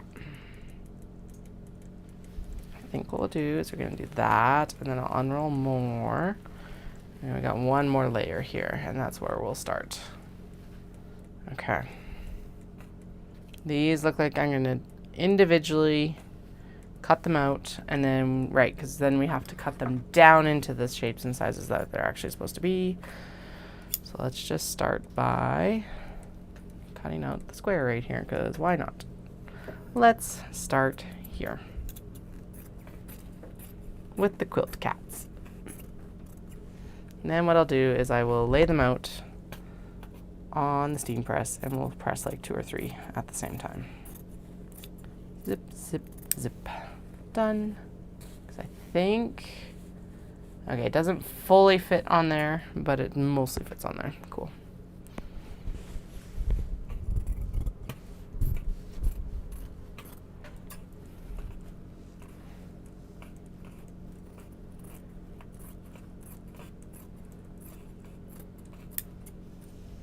Ding, ding, ding, ding.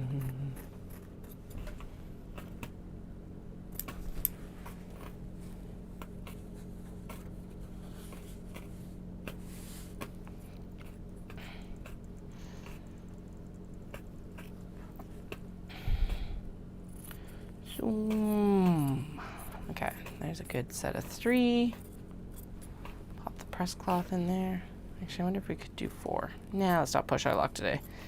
Like I said, I think everything's adhered with the interiors, but you bet my bottom dollar that I will probably be back in here re-adhering that bottom one occasionally. So let's see what happens.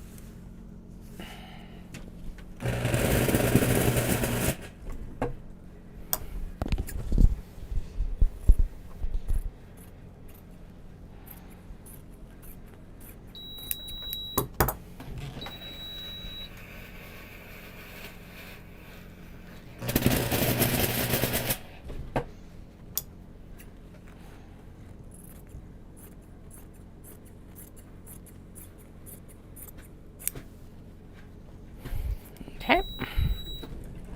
I'm going to leave those there for a minute to cool down while we cut the next set, because realistically that's what I should be doing every time. But when we've got more to do, it doesn't work that way.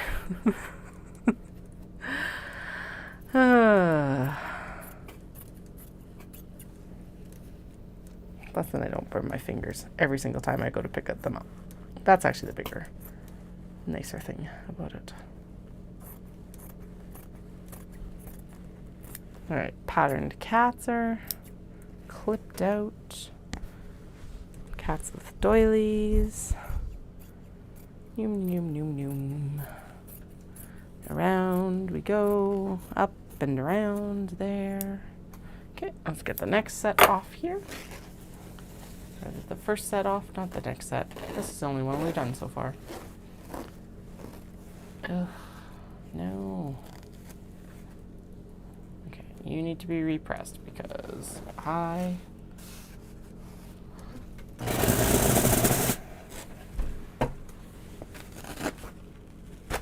Go.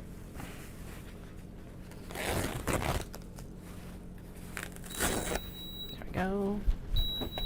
This one just had a piece that had already, like, it's fine.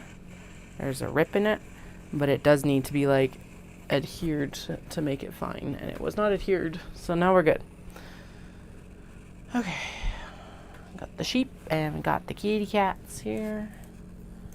Throw them all underneath.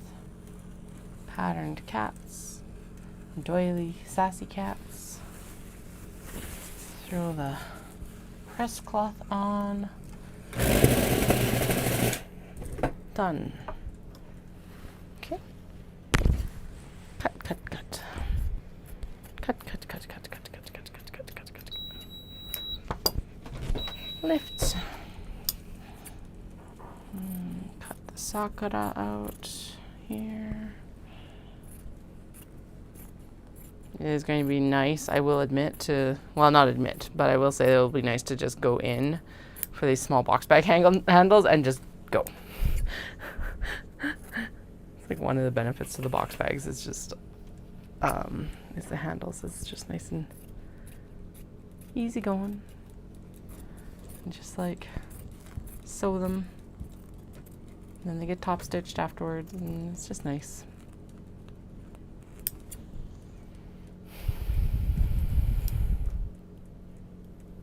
Alrighty.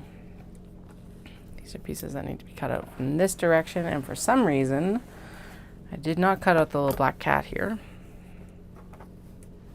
even though I should have. So let's do that now, like this.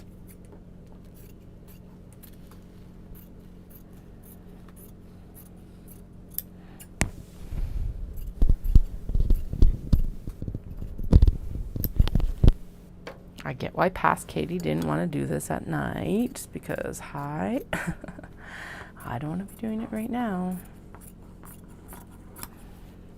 There we go.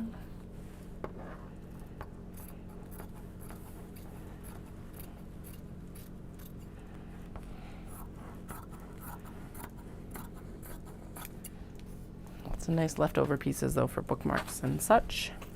So that'll be good. Haha, there we go. Nice. Big interfacing piece leftovers. All right. Come here, my pretties. Get off of the steam press. Get off. Get off. There's the corner to use. Sweet. All good. I know those ones aren't pressed. And then, where can I lift you from? Right there. Sweet. Okay.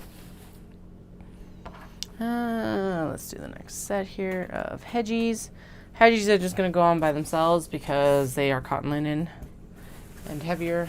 So we'll just press them by themselves to get this adhered. Go.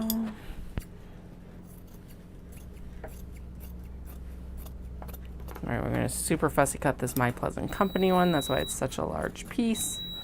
I want two very specific cats from it. I'm going to shimmy it a little bit, and then I'm going to trim this down because that's quite a bit of excess. Go. Get out of here. Down there, and then turn. Trim. This is Latte Bears and the other section of the Navy Hedgehogs. In which case we're going to just kind of do this, and then we're going to go across. And good. Alrighty. Zoom. Zip it off. Oh yeah, that's going to make super cute little... this will be the top, I think. No, this is the bottom. Is that the bottom? I hope it's not the bottom. Totally is though, because they're upside down. Damn it. Oh well. I guess that's how they're gonna go. The yellow, it's fine because it's at least one right side up. Usually, I pay more attention to that sort of thing, especially when I'm like so particular about that fussy cut. Damn it. All right. Well, it'll still be super cute. It'll still be cute. Cute, cute, cute, cute, cute. And at least the upper part of the zipper pocket is like the correct direction, I guess.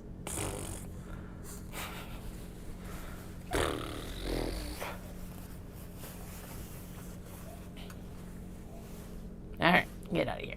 Let's go.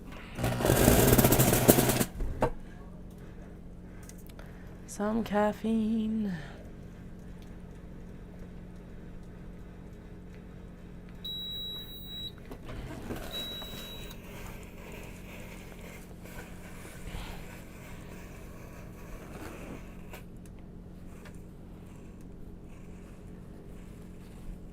Flappy hands is to like in the vain attempt to cool it down a little bit before I pull it off the fabric.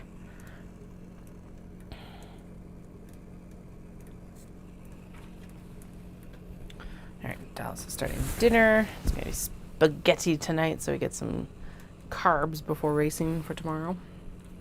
Basically, it just helps your glycogen stores, so your body will be like, pack it away in your liver.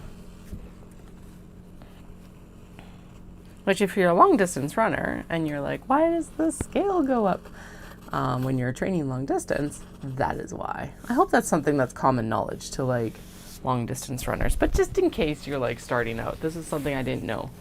I knew, but like for every ounce of glycogen that you store as well, it's something like 3 to 4 ounces of water as well. So it's like if you use up an ounce of glycogen, which is totally possible on the long run, you're also using up a lot of water with it, which is why you also need to drink while you're on a run, besides the fact that you're sweating out stuff. So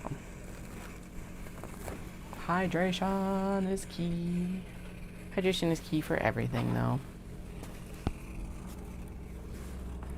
All right, last set of interfacing for now, because the next round will be the pockets. And then, yeah, so now I gotta grab the pocket fabric potentials. And then we'll do that. And then we'll do the interfacing for them too, because more interfacing. Why is there always so much interfacing? I don't get it.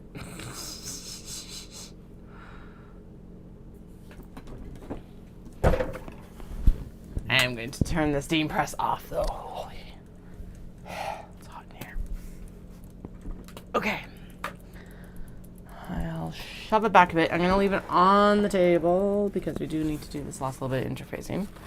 Okay, so we got My Pleasant Company. We've got Latte Cats.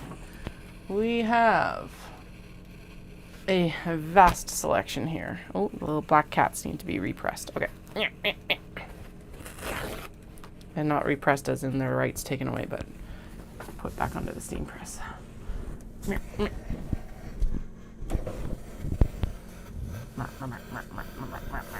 put this flat in this direction then. I think that worked. Good. Good. One more time. No, it's not on anymore, but it's still so hot. All right. Latte Bears, My Pleasant Company. This is a purple from a geisha print, but we're not using it. Well, this is the best use for it. The Sakura. The Hedgies. We'll cut that down later. It really doesn't matter right now. Mustard and navy Hedgies. Okay, so those are kind of in those color schemes. Another black cat. Patterned kitties. The unraveling sheep. The sneaky floral cats. And the quilt cats. All right, let me go grab my lining options that I have, because I do have stuff for this sort of thing. Just not the big stuff for the big bags. Or like larger size project bags, I guess. Very warm in this room, even with the AC on and being in the basement. Give me 2 seconds.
Okay, so why I went through and did that is because I was like, well, if I'm going to do more interfacing, I may as well pull the eyeglass cases.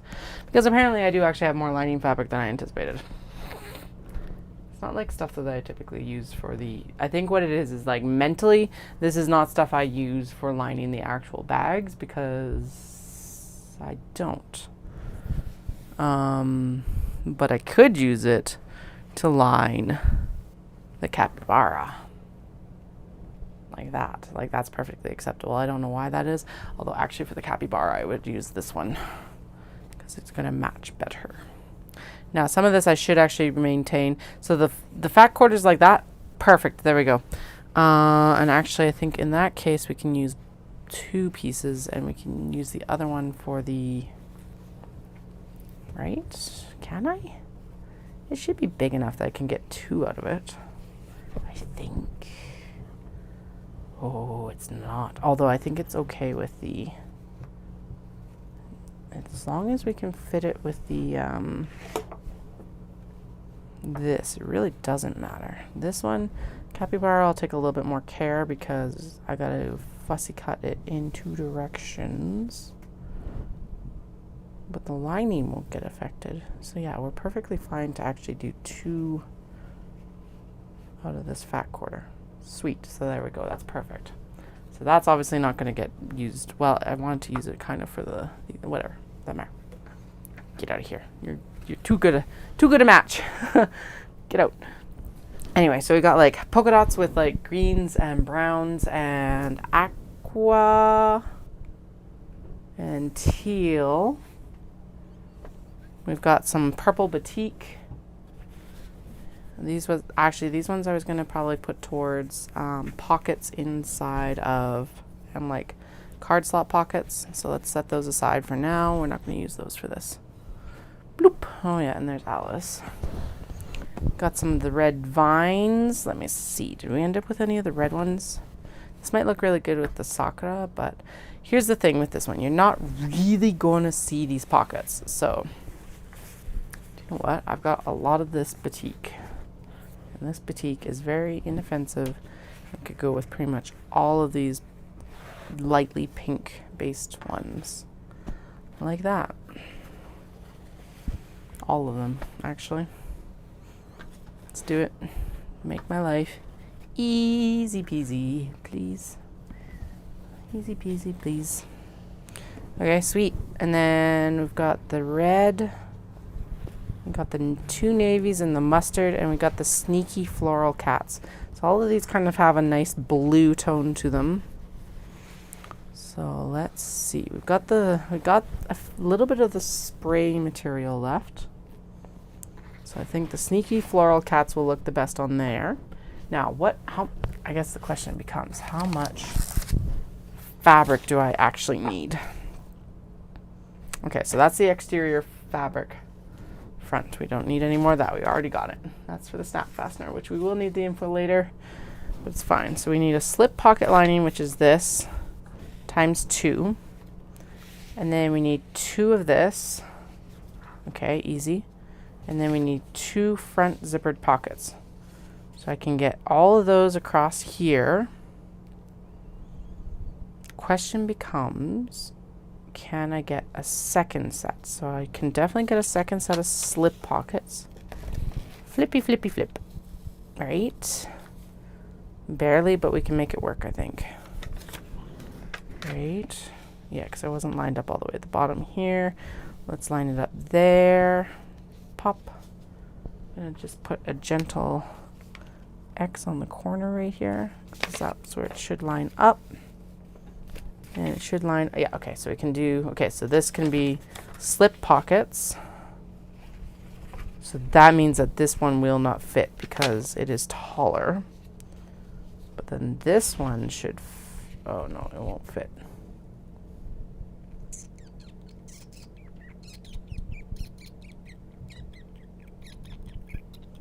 Actually, the cats probably, do you know what we should do with the cats? Is the cats and the latte bears and the other cats should all be cut from the paw prints. That would be super cute. Okay, there we go. Especially since they do all have that blue cast. Perfect. And then the hedgies, actually both of them I'm gonna use these polka dots. There we go. Done. And then this can be set aside for pockets for Kato. Backup Kato pockets. All right, let's throw you underneath so that I don't need to worry about you. Okay. Sweet. That's decided. So you're gonna be paws. And you guys are going to be polka dots, and the bears are gonna be paws. Nah, let's do polka dots for them too. Okay, paw prints for the cats, polka dots for the bears and the hedgies. Sweet. Okay, so those are those, and then these are the batik. These ones might need to be gently moved around as well, but there's over a yard of fabric there, so I'm not too worried about it. Okay, I said that I was going to do eyeglass cases, so let's do some eyeglass cases, because if I don't do eyeglass cases, I'm not going to do the eyeglass cases. Haha, because that's just how this works. Okay, so it looks like I've got a few pieces of lining here. Awesome, and basically what our restriction here is I've got a whole stack of stabilizer here, and I don't want to cut more. That's it. That's all. Not super interested in making that one. This one hasn't sold yet. The fans sold almost instantly. Now, the one other thing is that this is an extremely directional one. So it's like, do I want to be cutting them out and sewing them back together? I need to print that pattern again, probably would be the best answer for it. Because all the pieces I've had before are scattered to the breeze, and a lot of these are super directional. Damn it. Well, not really. It's not the worst thing. I just gotta find it. Sometimes my computer is kind of not cooperative. So let's go find the glasses case. Hello, photo. You are very pretty. Oh, do I have you? It's that like dandelion fluff one that I really want. Doesn't look like it. No. I got lots of the other really good options, but you know, that one would have been really nice. Okay. Boop. Find glasses. Okay, so I know you're in the cost of goods sold. Tomato fabrics. Nope. That is definitely not it. Glasses. Yes. Pouch. Oh, it's not a case. Pouch. Water.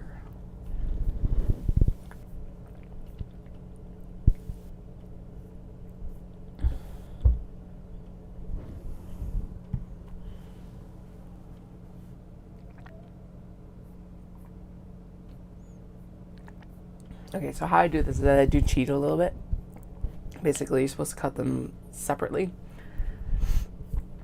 And then adhere the interfacing or stabilizer into each piece and then sew them together. I sew them together, and then I just use the fish stabilizer to like do the whole thing.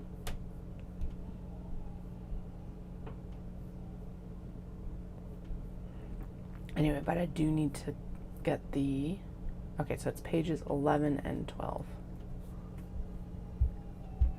Uh-oh. Sounds like Dallas might need some backup. I'll just find out. If that's the case, I'll head upstairs. Print this out down here.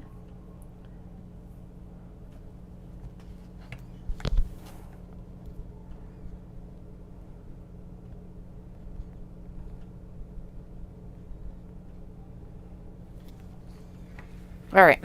For now, though, I can focus in on these for a couple more minutes, and then we'll head out. You are very directional. Okay, yeah. The eldest wants to knit, and Dallas is like, I don't know what to give her. So, I am going to head out. I hope you enjoyed this like ramble and like book synopsis reading and all of that. And I will be back on Tuesday for sure. I don't know if I'll be on Monday. I think we're going to take one more gentle day of just like, no working. But yeah, I'm going to work through some of this. I hope you guys all have a fantastic night, and I'll chat with you all soon.